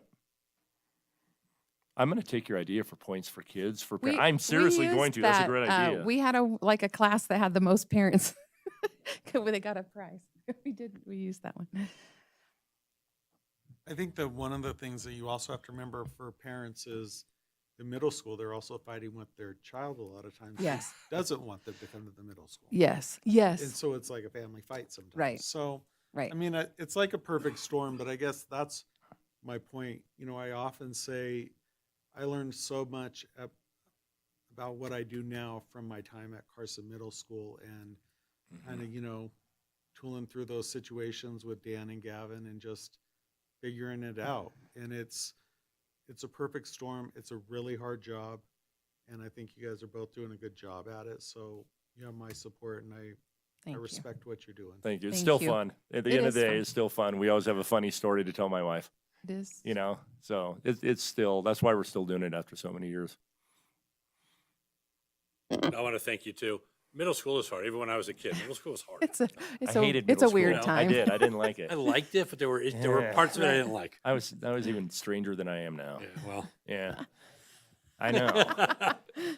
I just think, you know, and I like the idea, I mean, your carrot and the stick thing. And you know, we try really hard to always be positive and whatnot. And sometimes you do have to lay down the law. Yeah, Mm-hmm. for sure. And you know, I just wonder, like you just said, this year you're going to retain more kids than you have in 20-something years or 18 years or whatever. Does it make sense to almost like let kids know that as they're coming into the school the next year, you know, hey, last year we did this. Oh, yeah. You know, let them know that this is a possibility, but also if you get somebody who's kind of steers them straight, celebrate that somehow. And it's almost like a scared straight program. You know, hey, I'm not afraid to hold you back, but You know, I'd and rather that's, not, and we're going to celebrate it if we can get you there. and that's actually, we actually do that because even with promotion, these kids truly love going through the promotional exercises. Now, you can say what you want. I'll admit, I even have mixed feelings about having an 8th grade promotion ceremony. But at the same time, for these kids to say, listen, dude, you're short, and if you don't do this, you're not going to attend. That has been an actual powerful thing for me. And, you know, next year I told a kid today, and his parents were so super nice, and they're both working. You know, dad's working 2 jobs, mom's working 1 job. The parents can't do any more than they are doing, and rightfully so. They can't be as, you know, as attuned to what the kid's doing in school every day because they're just trying to make a living. And so I think that's something that's always kind of in the back of my head. You got to understand that. So to support those people, and these parents were wonderful. And they looked right at the kid and they said, you're going to be one big, funny looking 8th grader next year, and everybody's going to know it. And it's true. And I mean, so that's the sick part, unfortunately. We tried what we could. We talked to this kid all year We do a lot of intervention. about, and our counselors, I mean, all year about, dude, this is where you're at. Come on, let's get it together. And we tried to support him and make him go to homework club after school and in at lunch. And sometimes kids just got to learn the hard way. They are middle schoolers. They're middle schoolers. I have a comment and a question, I guess. Thank you guys for your presentation. And I'm glad to hear, it seems like you guys are working pretty closely together. So I'm glad to hear that. She's okay. Yeah. Okay. She's all right. And I'm just wondering, you know, we're spending a lot of time on MTSS and PBIS. Haven't implemented that now. Are you starting to see change in behaviors to the positive, I guess? Or It's is our it still first too year. early? Yeah, It's our first year of really Yeah. getting into it. And like I said, we just did our point system for the first time 2 weeks ago and just had them purchase things if they wanted to, just this last week. But the kids are talking. The kids are excited about it. We've had some parents also say, hey, it's great, you know, that you're recognizing my kid who really just hasn't been recognized before. So yeah, we're starting to see it. I think it's going to take another year or so to really see how it is. You know, the ultimate goal though, Mr. Varner, is you got to get away from the extrinsic. You can start with the extrinsic, but it's got to move into an intrinsic, and you got to move away from that apathy. So I think our biggest trick and our biggest hurdle is going to be, how do we turn recognizing with an extrinsic type of, hey, you get a point or you get to buy something, to, hey, it's valuable to learn, and you need to for these reasons. So I think we've got to make real sure that we do that as well, and not, you can't just rely on an extrinsic. That's not going to work after a while. Well, I'm glad you guys are doing it because I know that recognition is a powerful motivator a lot of times. So thank you guys for your presentation, for spending so long with us, and I greatly appreciate it. We appreciate your time. Thanks, you guys. Thank you And very your much. support. Thank you so Thank much. you. Yes, thank you. We'll go go ahead and move on to agenda item 11, discussion and presentation on the instructional material selection process for 7th and 8th grade social studies and advanced placement Spanish as budgeted for discussion only. Cheryl Macy, Brittany Witter, and Tasha Fuson.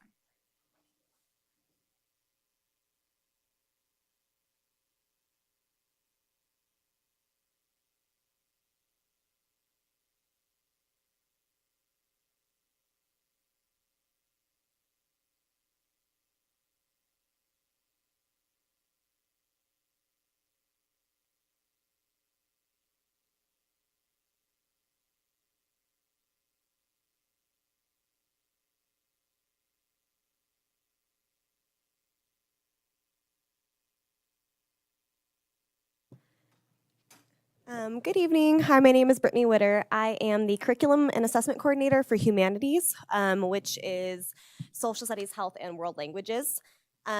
So we have 2 instructional material review and adoption procedures that are currently happening in Carson City School District.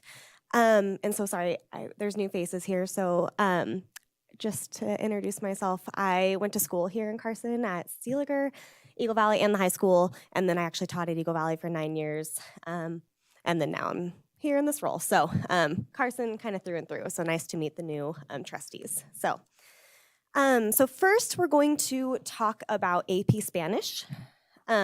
So we reviewed a material for AP Spanish called Temas. And we created, for this process of reviewing this instructional material, a committee who looked at the instructional material for a variety of different purposes. The committee was comprised of Jennifer Chandler, who is the World Languages Department Chair at the high school, and she also teaches the AP Spanish course. We also had Janelle Coffer, she's a Spanish teacher at Carson Middle School, look at it to give us a lens of that alignment from middle school to high school. She is also extremely literacy rich in terms of her Spanish language acquisition and knowledge. Spanish literature was her master's. And then we had Ananda Campbell, who's the librarian at Carson High on the committee. The committee also did have a parent of a current AP Spanish student. And then actually every student in the AP Spanish class had a chance to look at the instructional material as well and provide feedback. So that was the committee that was comprised, and basically the process resulted in, first we used the state of Nevada's rubric. The Department of Ed has a common rubric that they now use for all textbook and instructional material adoption and review. So we utilized their rubric and kind of looked at it to see with what aligned that they used to determine whether a instructional material is approved for the state of Nevada, and then things that we wanted to make sure that were included for our district and students. We also made our own rubric with things that were important to teachers and students. So, for example, they wanted to make sure the resource had adequate opportunities for cultural components, like can you see different places around the world where Spanish is spoken? Are the cultural components of that place represented within the instructional material? And then how many opportunities were there for students to write and respond to passages? And then was there rigorous college level text available through the resource? So the committee made their own rubric with components and characteristics that were important to them as well, and then used that rubric to analyze the instructional material. They then gave that rubric to the students in the class and the parents, and that is the rubric that the committee, including the librarian, filled out as well. So that rubric was kind of like the main collection device. We also have made the textbook available for review at the district office. So that's been available for review there, and community members were able to come look at it and provide comments and feedback. There were none that when we checked today, so no feedback regarding this instructional material. Basically, after using the rubric, the committee did move forward with a decision in terms of whether to adopt this instructional material or not. And they did approve it. Their rationale for approving this instructional resource was that it is already aligned to the Spanish 1, 2, and 3 courses. So TEMAS, we have the level 1, we have the level 2, we have the level 3. It seemed like a good idea to continue using a resource that was aligned to the instructional materials already being used in that pathway. Overall, it was very positive student feedback when they filled out their forms. The parent feedback was overwhelmingly positive. Same, the librarian found that it was a good text to support what the standards are requesting and to prepare students for the AP exam. It was aligned to the national standards. Again, the teacher, Jenny Chandler, felt like this resource really did push students and prepare them to take and pass the AP Spanish exam. And then 2 other components that they used for their rationale was it was culturally rich and very literature rich. You want as much opportunity to have students dig in with heavy literature at a Spanish 4 level. So the committee did decide to move forward with TEMAS for AP Spanish. So what grade are these students that will be? Generally, it's going to be juniors and seniors. It really depends on how early they start their Spanish language acquisition journey. Our middle school courses, students can take Spanish now at the middle school. Sometimes they start as a 7th grader if they do like a 7A, 7B split. Other times they take it as an 8th grader. You really probably, it'd be very unlikely to have a sophomore, but typically juniors and seniors. Any other questions in regard to the Spanish instructional material? Okay, so then we'll kind of move forward with the next instructional material review, which is for 7th and 8th grade social studies. The title of this resource is American Stories, and it is by National Geographic. The committee for this instructional material review is comprised of all the 7th and 8th grade teachers that are currently employed at Eagle Valley and Carson Middle School. So we utilize some district cross-site time and some PLC time to work as a team to review the instructional material. We also had a parent. We did also have the librarian from Eagle Valley Middle School, Stacy Myrene, view the resource. And then we had an 8th grade class at Eagle Valley Middle School. It was actually an AVID class. The entire class did the review of the instructional material as well. So we didn't have one student, it was a full class of students have a chance to view this material. And we literally went through a very similar process that we did with the AP Spanish material for social studies. So we first looked at the Nevada Department of Ed rubric and looked at the qualities and things that they were looking for and whether or not they approve a material. And then that team also made their own rubric. Some items on their rubric where they wanted to make sure that there was differentiation available throughout the resource, including can products be differentiated? Did it have different writing prompts and different tasks that were associated with the text? We wanted to make sure that it was literacy rich. I think in Carson City School District, especially at the middle school level, they really view social studies as an ELA class with historical content. It is very literacy rich and ELA rich in social studies.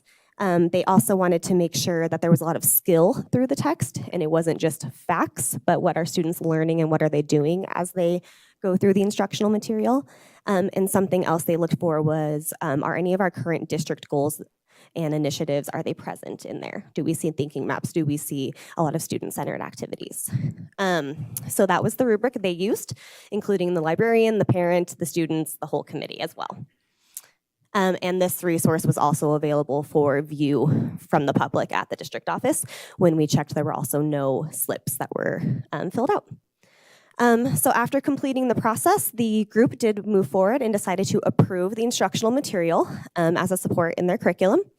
Their rationale was, once again, very positive student feedback. Students liked the resource. It's very, very rich in pictures and illustrations, which helps students like it, to be honest. It gives them the visual accompanying the text is huge. You know, when you're a student and you open it and it's just thousands of words, right? That looks a little daunting, but they see modern day examples and pictures from the past, whether they're paintings or drawings as well. So I think having the modern day examples made the students really excited. The teacher feedback was overwhelmingly positive. The resource aligns very, very well. Obviously, it meets the state standards. That's why it was approved by the Department of Ed, but it actually is very, very, very well aligned to the scope and sequence and curriculum that's already existing in our middle schools. We can purchase translated versions of the textbook, which is extremely necessary with our student populations. It already aligns to our 10th and 11th grade curriculums. So 10th and 11th also use the same company for their textbooks, as well as our 6th grade. Our 6th grade uses, it's called National Geographic Early Civilizations. So it's a common framework of instructional materials students are used to viewing as they go through their social studies progression. There's really positive checks for understandings built in that aren't as boring as some students are used to, so different ways to demonstrate your understanding throughout. I talked about the great visuals, but that was, I mean, the student comments were all about the visuals pretty much. Vocabulary, you typically see vocabulary bolded in textbooks. It's actually highlighted in theirs, and we noticed students slow down and actually looked at the vocabulary a little longer when it was highlighted rather than just bolded. Like I said, lots of modern day connections. You need that to get students to care about what's happened in the past. So those are built in. I've noticed as a teacher, I spent a lot of time trying to hit those modern day connections, but a lot of them are now integrated. So that kind of takes one less planning item off of teachers' plates. And then the big thing was the built-in writing prompts that weren't just one sentence explanations. Like it's requiring students to really respond and demonstrate understanding of the text, and those are built in as well. So for those reasons, the committee did decide to move forward with approving that instructional material. Questions on the social studies instructional material? I guess I'll start. Thank you for the research you did on these and everything. I was wondering, I know it says as budgeted, but I'm wondering what about the cost of the textbooks, and then for lack of a better term, the shelf life of the material in the textbooks. Do we have to replace them every 5 years, 3 years? Thank you for the question, Member Varner. So it really depends on what we end up going out to the company for in terms of materials. So what I mean by that is sometimes you buy just the hard textbook, sometimes you buy the textbook and digital bundle, sometimes you buy it for 3 years, sometimes you buy it for 7 years. So we currently have set aside funds within the Ed Services budget based on our previous adoptions that we believe we'll be able to buy the textbook and the digital bundle for a 7-year adoption period. That will probably cost us close to $120,000. Is what we're planning, but that's what we have budgeted already and set aside. The state does textbook adoptions on a 7-year cycle. So social studies, this particular resource material was just brought up in front of the State Board of Education in October. So once the state does their adoption piece, then our team has to kick in gear and look at all of the materials that the state has approved, and then we select from only materials that were approved at the state level. So, and then under NRS, Nevada Revised Statutes, a district gets 4 years to replace the material after it becomes taken off the list. So say, for instance, 7 years from now, the Department of Education does another textbook adoption, and this particular material doesn't get approved in this version, and or usually they do update their materials, then we have 4 years that we have to, by state law, replace it with another adopted material. So just so you know, you're going to be seeing us quite regularly over the next few years because, as you all know, my predecessor, Sue Kima, worked very closely with Mr. Fueling and started a big adoption process about, well, we're learning 7 years ago because we have science coming up right now. That just was, wow, okay, science, it's time for that at the elementary level. But so I hope that answers your question, but we're trying to, in our budget, align to the state's cycle. The state got behind. So for instance, in science, they are 3 years behind what their previous cycle was supposed to be. So now, even though they just did adoptions that are going in front of the board this month, they're due to do science again 3 years from now. So we're trying to realign what we do in terms of our budget and making sure that our students have access to current and relevant materials. But this particular materials that you're looking at should be good for 7 years. Okay, thank you. And then, I don't think I'm gonna bring it up. Never mind. Do we have any other questions or comments on the, I was just gonna say, I don't feel like it's been 7 years since we did those textbook adoptions. I don't know where the time has gone. I do. I don't know where it went, you guys. Yeah, absolutely. And we did social studies for 6th grade. Oh, 2019. Thank you. In 2019. I want you to also know that Mrs. Witter actually did look at elementary materials with our elementary teachers for social studies. And the review team decided not to adopt the one and only resource that was approved at the state level for elementary social studies. So Ms. Witter has been working really closely with some of our teachers and developing social studies lessons at the elementary level for our folks using some open ed resources and other resource materials that we use like through Brain Pop, et cetera. But in case you were wondering if we have social studies elementary materials, no, we do not have an adopted text for elementary, but we did go through the process on that one as well. And I think that kind of finished our cleanup in terms of all of the cycle of adoptions that we had to do. Now we get to start all over again. You know, and Brittany, I wanted to say thank you because you have shared some of your resources with me. So I appreciate that. You know, this is a really important process because one of the most frustrating things as a principal, as a teacher, are not having the resources that are up to date for your class. And so I think that, you know, it's expensive, it's tough to go through this process, but it's really necessary. And if we want to keep our kids at the top of their game and give them the best that we could give them, we have to make sure that they have the up-to-date materials. So thank you for doing the work because I know it's not super exciting. That's a true teacher.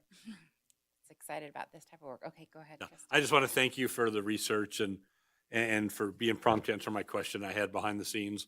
I think, you know, it was well vetted, well thought out, and it, you know, I mean, I skimmed it in all of a few minutes. Every page looked great. No, but what I looked at, you know what I liked about it is some of the sections, I remember when I was a kid, they were really long. And like you said, a lot of words, not so many pictures, and remembering what it was like as a kid. It's one thing to kind of do like a check. Hey, what did I retain after you've read a few pages versus, hey, I just read 12 or 15 pages. Oh my God, what are they going to ask me about? And I think it takes some of the scare and whatnot out of it to where, you know, I can comprehend 3 or 4 or 5 pages and, you know, do a little check. How am I doing? How am I retaining it? And move on to the next one. So anyway, I think, again, well vetted and good job. I'm sure it'll be a great book. Cheryl Macy for the record. I just want to say I agree with that. And looking at the resource, I like that it's comprehensive, but it's chunked. And that's what makes it accessible. There are no further questions. This item is for discussion only. So thank you very much for your presentation and all your hard work. Excited for the kids to get some new materials here. We'll move on to agenda item 12, designation of Silva, Serene, and Associates LLC as the independent audit firm for fiscal year 2023 in an amount not to exceed $67,000 as budgeted as required by NRS 354.624. For possible action, Spencer Winward. Thank you, Madam President, members of the board. Pretty straightforward there, what we just read. We have enjoyed a longstanding relationship with Mr. Silva of Silva, Sharani and Associates, who has been our auditor for many years. I also had dealings with him in Lyon County as he was our auditor there, and have always enjoyed working with him. He understands very well school district finance and the auditing process. And we look forward to continuing that relationship and the knowledge that he and his firm has in working with school districts in Northern Nevada. The $67,000 is approximately 2% increase over his fee from last year, which we find very reasonable. And I would entertain any questions you have regarding this process. So you mentioned that the school district has gone through this association for many years. How many years? It precedes my time. I would say about 2009. What? 9 years. Okay. I remember there was a different firm when I first was on the board, and their fees were substantially higher. So did you put this out to bid this year? We do not. It's a professional services contract. It's not required to put it out to bid. Okay. I just, I mean, moving forward, I know with audits, you know, I mean, it's common to maybe look for another auditing agency every 3 to 5 years to mix it up a little bit. So, I mean, the one thing that I would be a little cautious with is 9 years being with the same auditing, you know, firm on that end. Then my last question is, for this amount of, how much does the school district, does your office have to provide them with when it comes through the back end? Just to make sure to understand your question, how much do we provide with them as far as? Well, how much work do you have to do to give them the audit, or do they come in and? It's a substantial time commitment on our resource, but that's just part of the audit, that regardless of which firm does it, there would be a fair amount of time and involvement.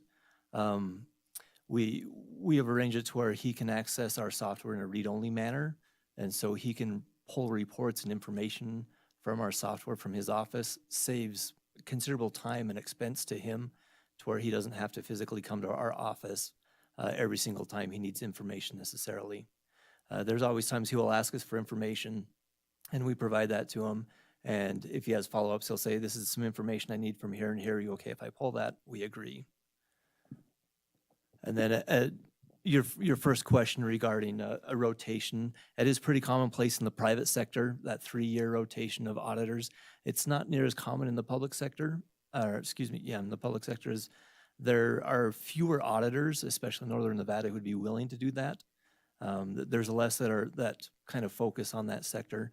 One of the safeguards they kind of have is each one of our audits is peer reviewed prior to being published and finished. So essentially, our audit prevents the finished product, and he prevents that to I forget the exact term of a rotation of auditors, and that one does rotate. He doesn't necessarily use the same firm to do a peer review each time, mostly because they want to make sure that they're not missing something, that they're not overlooking anything. From my experience as an auditor before, it's not worth trying to, slide something past or do something for one small client such as a school district. That's not the kind of thing that they're going to stake a career on. So for those reasons, I feel very, very comfortable in maintaining our relationship and continuing to use the same auditor that we have for years. And I'll just say, one of the nice things about this firm is when we were having financial difficulties, they have done the service without increases in fees or very reasonable increases in fees. I've always found them to be very thorough. So, I do not have a problem with staying with the same firm. So I'll just add to that. I would agree that, Silva and Associates they've been good to us in terms of being prompt. Their prices have been fair, all that. And I have no problem staying with them. But to Molly's point, we are, this year is year 9. We're going to be coming up on year 10. I think every so often it isn't a bad idea to go out to bid. Not saying we're going to switch, but just to, see what's out there, if you will. I think it's, we do, we are in the business of managing public funds and whatnot. And so I think from the standpoint of that and just trying to be above board, that we should at least have that conversation of should we go out to bid? I'm not recommending it for this year, but, next year will be a decade. And maybe it's not a bad idea to at least have that conversation and think about it. Yeah. I would be hard pressed to deviate from them, but, it'd certainly be worth in all fairness, I think consideration it's worth a conversation. For sure.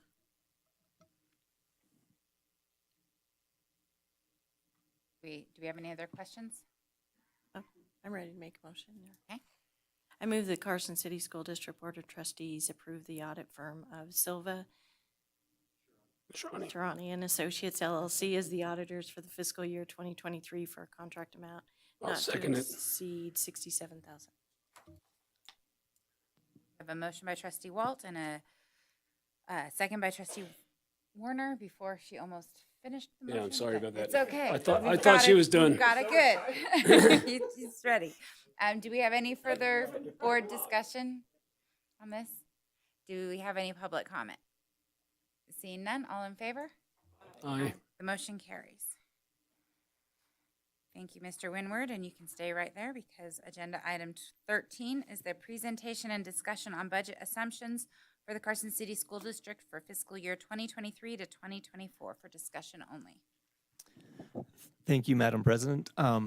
We really have no new information to present. I have some slides from the presentation from 2 weeks ago in case we have any questions. Really, it's just an opportunity for you guys to bring forth any questions, anything that you would like me to research or to add to bring forward to incorporate into our tentative budget for fiscal year 24-25. I'm sorry, what was that? Yeah, we will go out to bid for a crystal ball, but last time we got no bids. Does anyone have any questions or go ahead. Not a question. I just want to say, you know, we've actually had or at least I've been getting a lot of financial updates and whatnot, and everything from Saturday at the legislative session to your presentations and whatnot. So I don't have any additional questions for you. I'm pretty comfortable with where we're at. But if you figure out this whole crystal ball or GoFundMe account, let me know, would you? Will do. Okay, well, we don't really have any questions on this item, so we'll go ahead and move on to agenda item number 14, 2023 Nevada Legislative Update, Report on Items of Interest Relating to Education for Discussion Only. Mr. Fueling.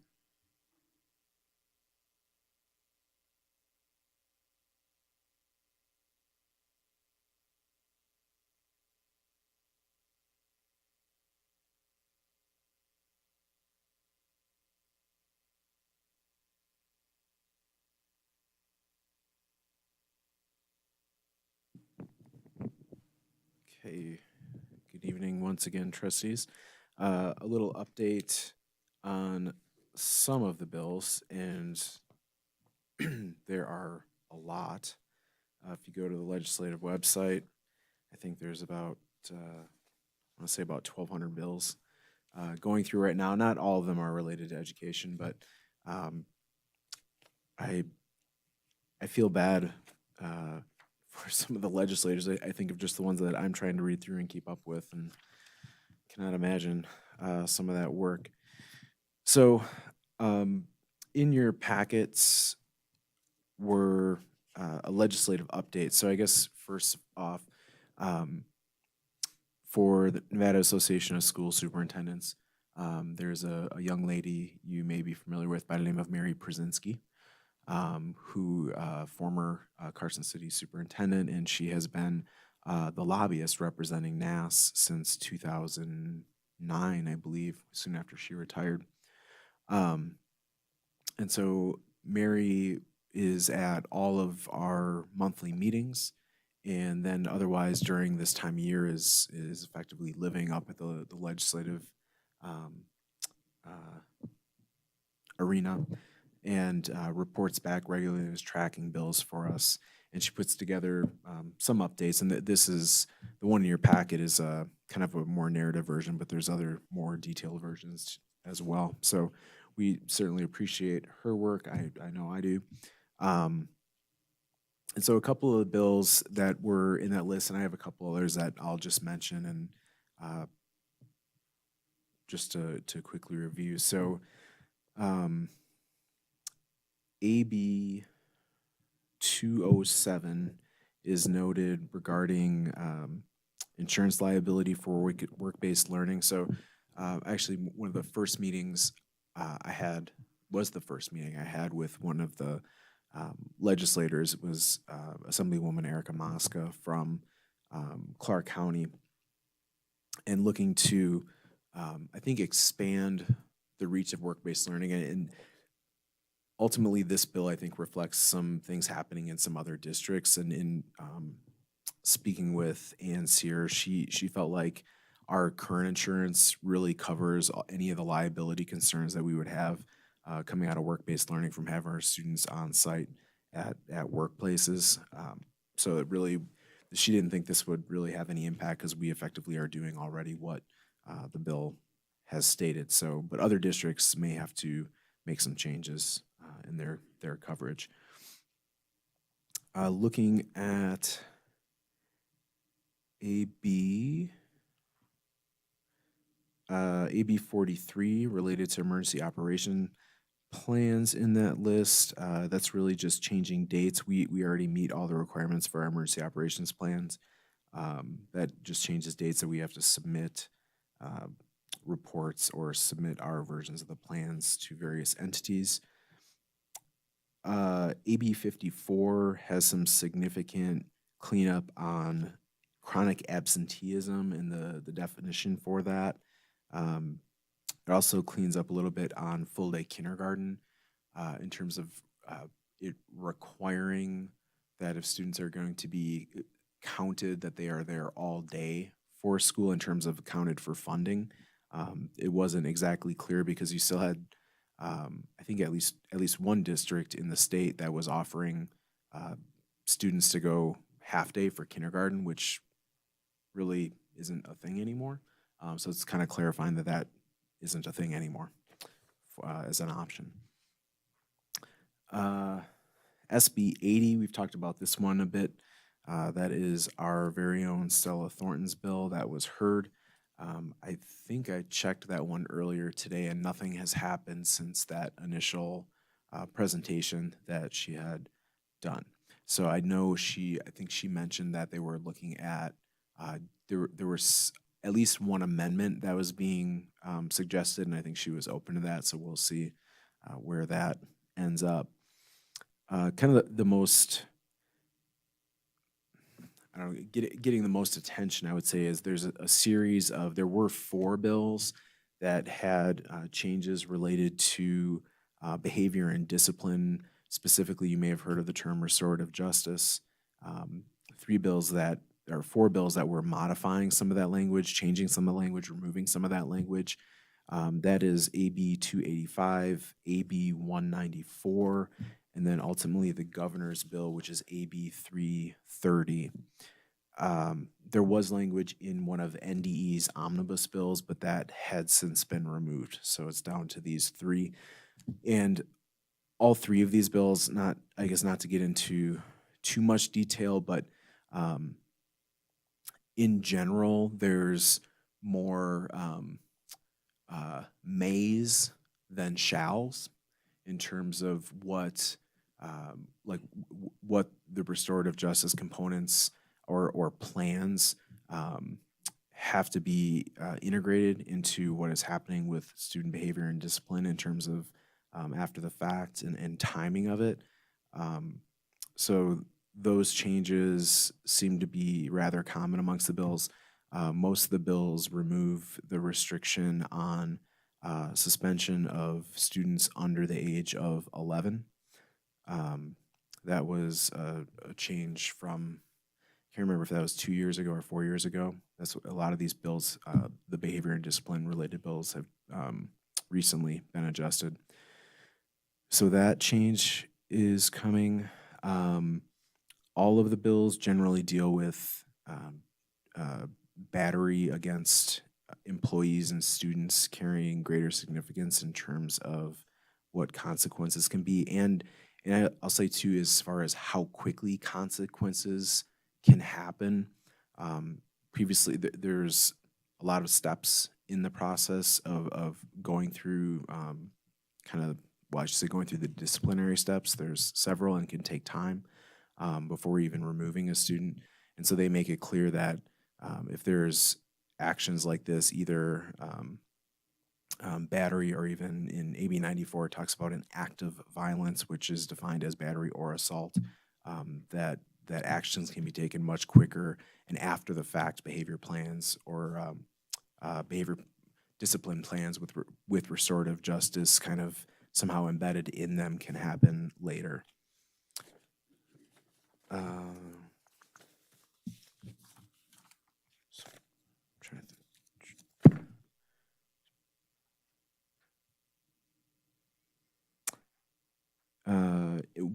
on AB 330, which is the governor's bill, battery against an employee is, and I don't think this is in the other two, but it's an automatic expulsion. It's not even a suspendable offense. It actually goes into an expulsion immediately. And I believe it has with a second offense, it's a permanent expulsion. So clearly this has been something, yeah. Is there a definition of how severe the battery is? Because I mean, we get hit by little kids all the time. You know what I mean? Yeah. I am not aware of that. I'm going to turn back to Mrs. Fusang. She knows things. But is there... She has been my go-to this year on many of these types of questions. Currently, the threshold is substantial bodily injury, so not just a bite or not just a, I conked you in the head. However, the way some of these bills are written, it actually takes that description out. So I think there is some discussion right now about adding that back in, and also for intentionality to be discussed, because it's, if I accidentally harm you, I'm flailing around because I'm in a fit mode, and you get a black eye because you got in the way and you were trying to help redirect me. That's not intentional bodily injury to an employee, versus I literally walked up and headbutt you. So I know all those things are being discussed right now, and I think there's going to be some revisions and some changes to the way that's worded.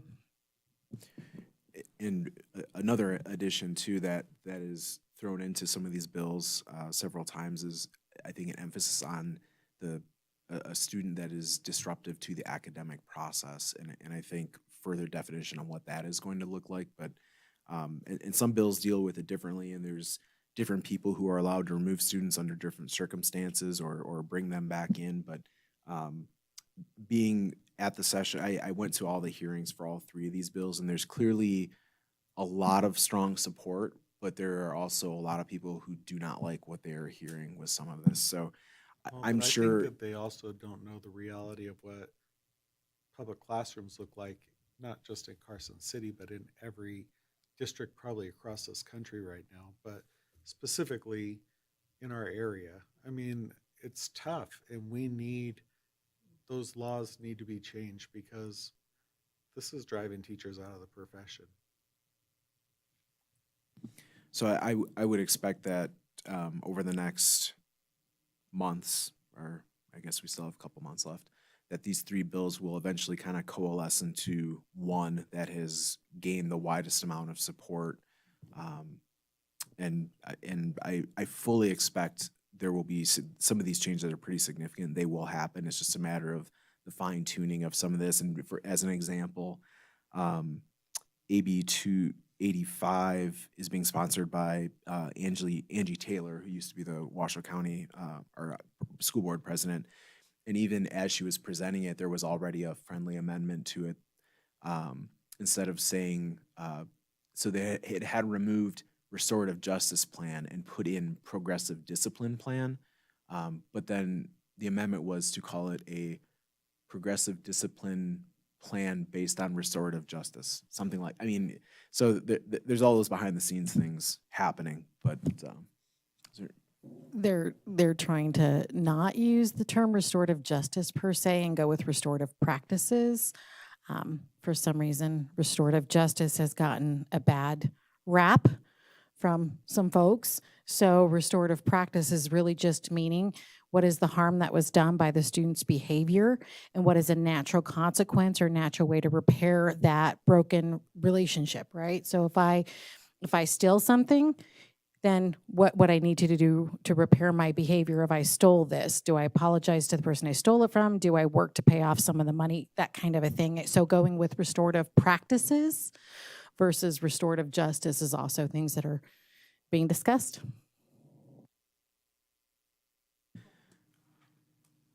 Thank you. So AB 330 also has the language that there's alternative placement.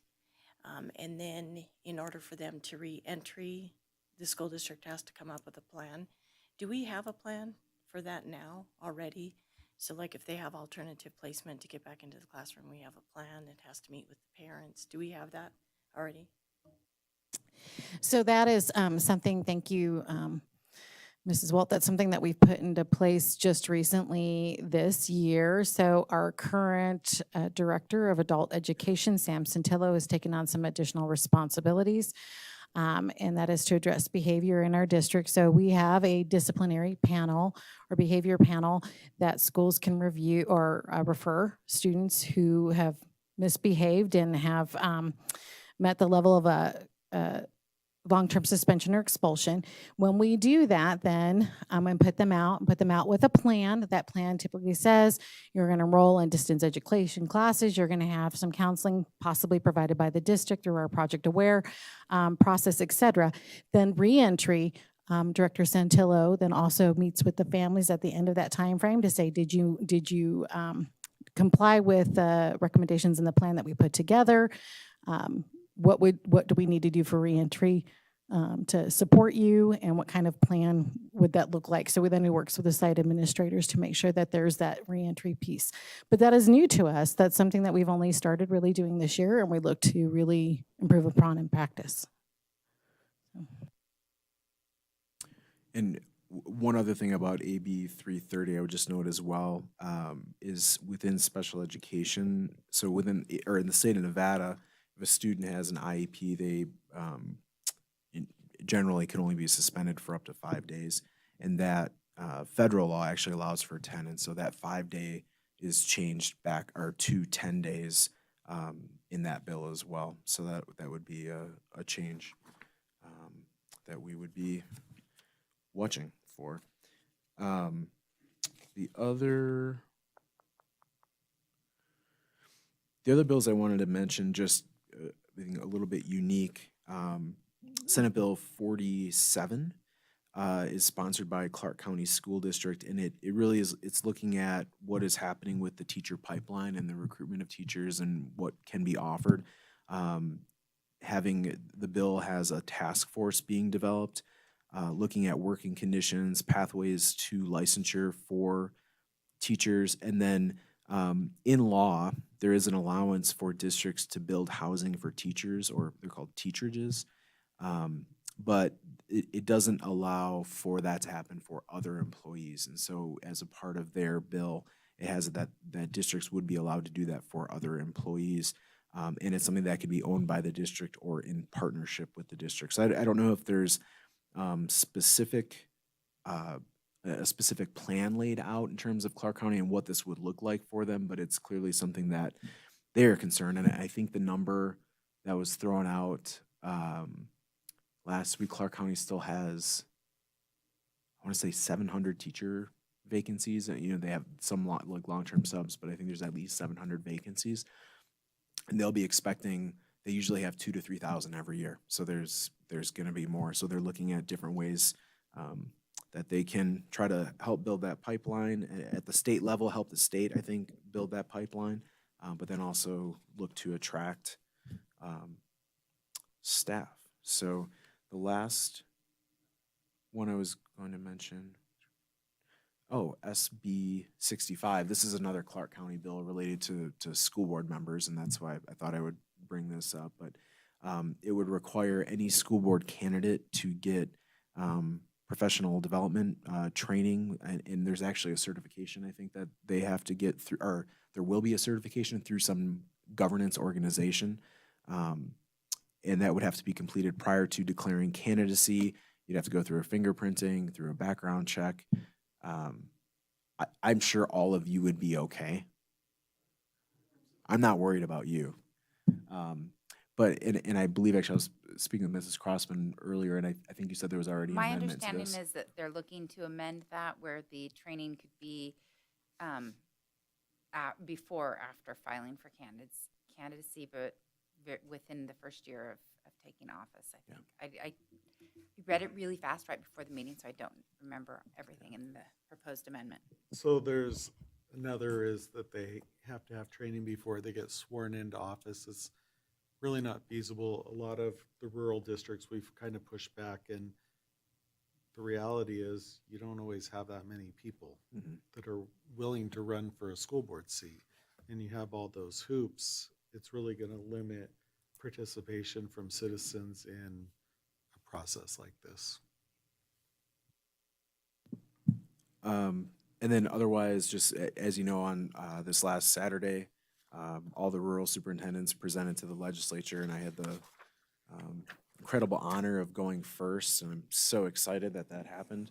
But no, it actually it was good. I think setting the stage a little bit for some of the other districts, just to be able to talk about some of the financial pieces and implications. So I think that worked well. But you know, it's so interesting. You know, we all, our brains all think differently, and they just work differently. And you know, in my mind, I can lay out this case for education with brute force numbers, and it is the best possible case. And you have to understand, how can you not understand the issues we have? And then the superintendent and then I got 90 minutes of questions. And then the superintendent from Nye County goes up and just puts together this beautiful narrative of the struggles in Nye County. And that clearly struck a tone more with the legislators than anything I said. So it was a good process. I think in the end it was a positive thing. The real fireworks could be this Friday evening at 4 p.m. We'll have Clark and Washoe and the charter schools presenting, but at least they'll have an idea of what to expect in terms of questions. And we knew that was going to happen, and that's why your hiring process was so tumultuous. Well, and I do want to say that hearing on Saturday, I did stay for the whole 9 hours, and it was probably the most informed, most information that school districts, I think, have had the opportunity to provide. And I think, as far as I'm aware, in my term here, and I thought you did fabulous, Mr. Bueling. He had a great presentation. It really laid out. I think at the beginning they were a little surprised to say, "What do you mean you're not getting 2,000 per pupil?" Because that is what everyone keeps hearing, is that all of the school districts are getting 2,000 per pupil. The truth of the matter is that there's 3 districts in the state that are getting no additional funding with this influx, and most of the districts that presented showed that their amount would range somewhere between $1,500, $1,600 to $1,200 per pupil. So not as much as is being said, and I think that that's really important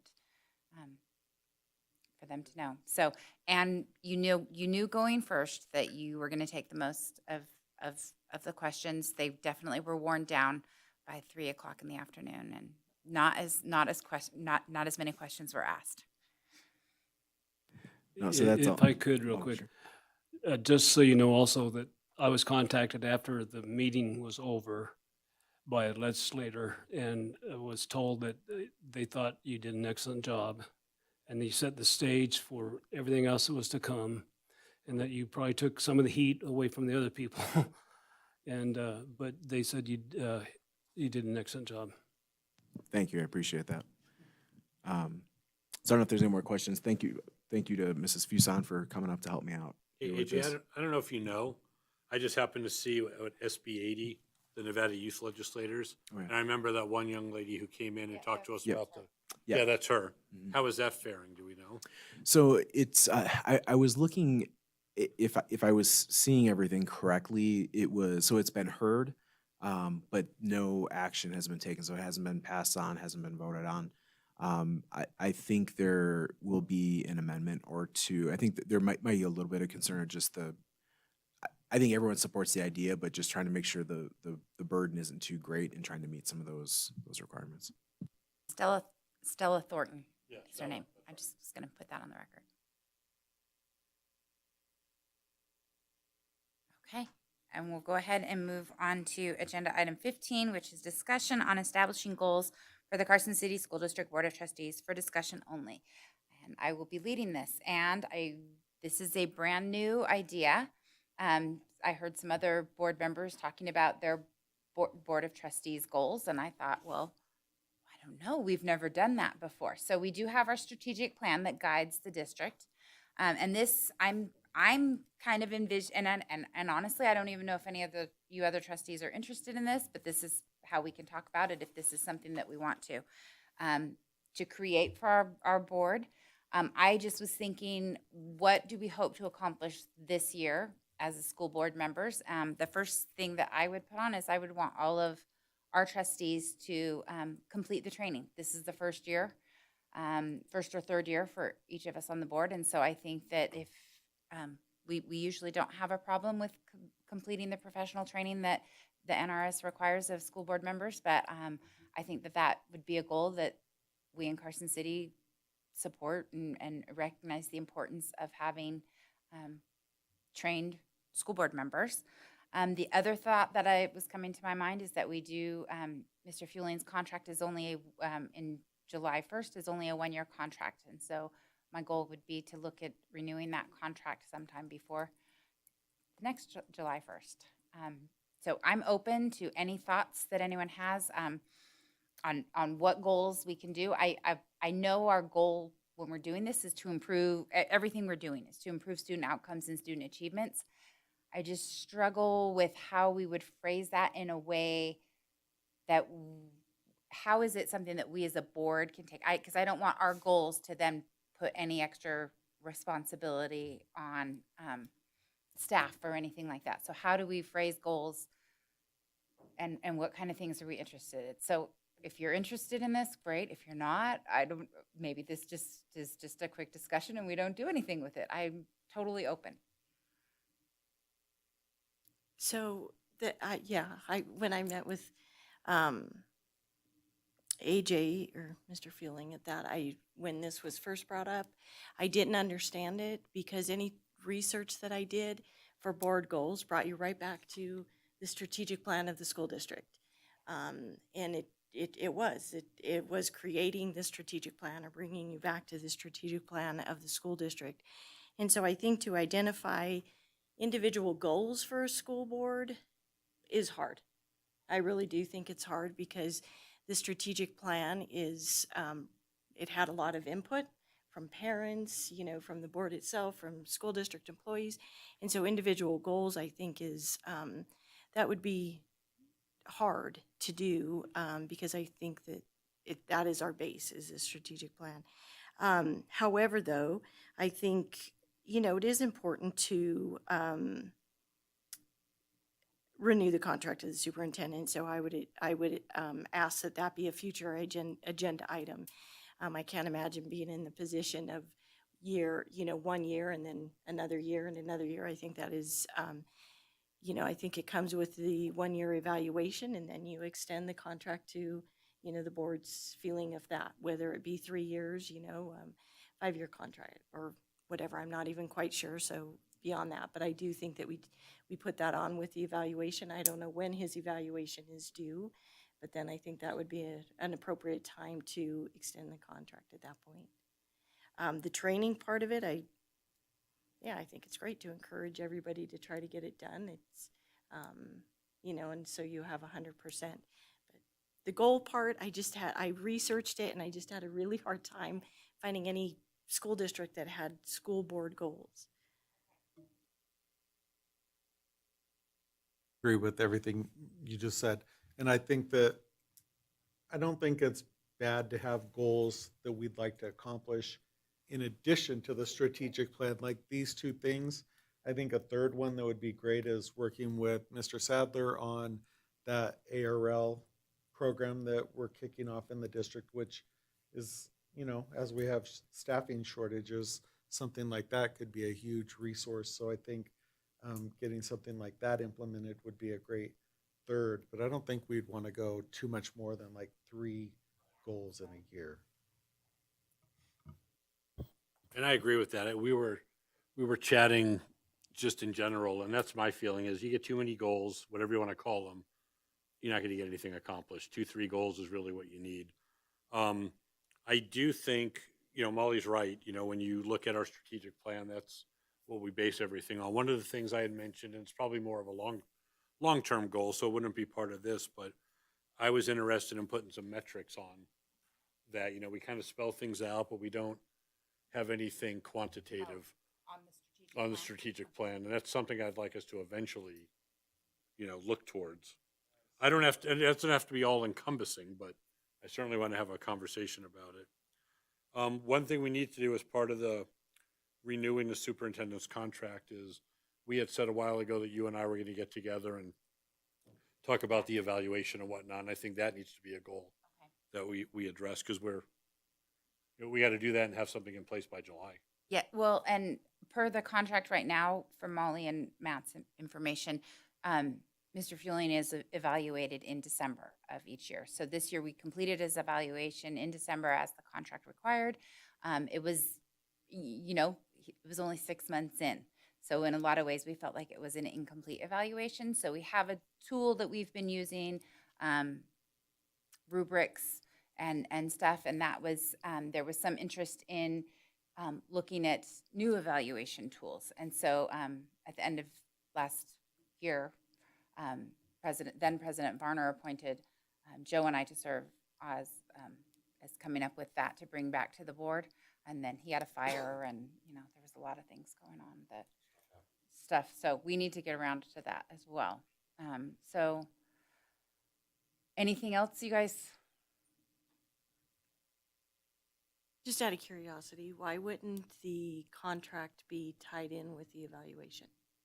Why would it be 6 months the evaluation and then 6 months later the contract?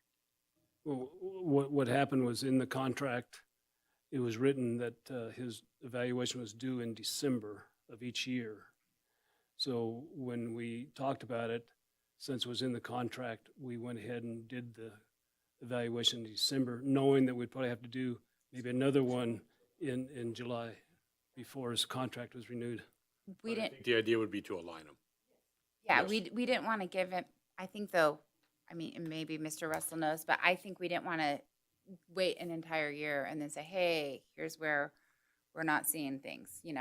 This is kind of a checkpoint. If you'd like to answer, Mr. I think the simple legal term of art was the search process was super messy, I guess, and the idea was to include a midterm evaluation just to keep things going. Okay. So, this is for discussion only. So if you guys, do we want to just kind of use this as guiding things for future agenda, or do you guys want to, we do have a code of conduct in our bylaws that already talks about that all members should receive training. So maybe it doesn't need to be It sounds like we all kind of agree our goals are the strategic plan, obviously, which we've developed with the community, but then these are like agenda topics to accomplish this year. So I think that that's a great way to do it. Yeah. and we won't need to bring this back again. We'll just get busy and put them on the agenda, get going on that. Okay, so we will move on to agenda item 16, approval of consent agenda for possible action.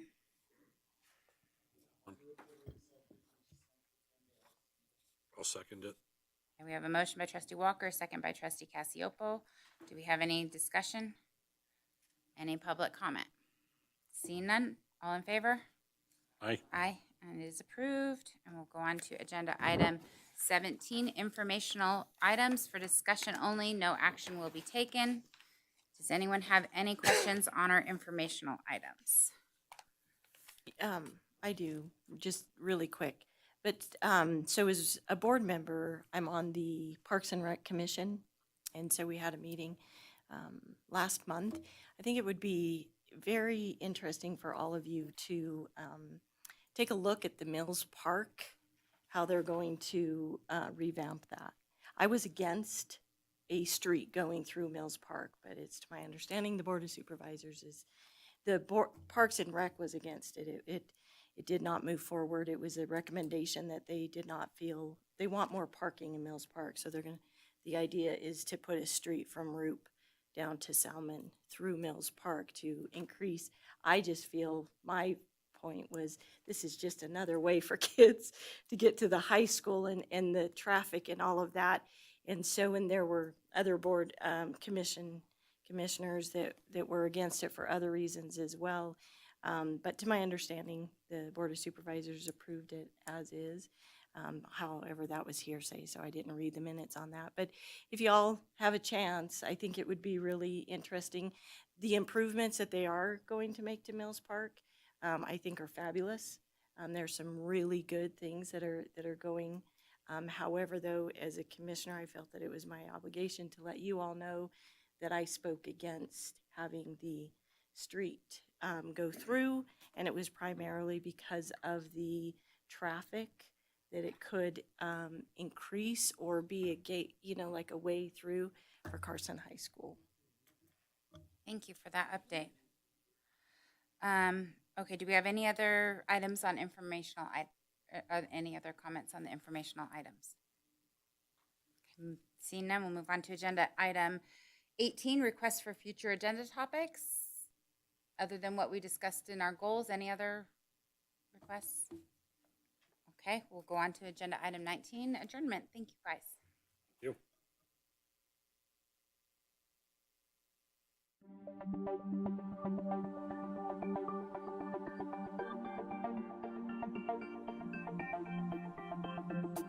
Thank you.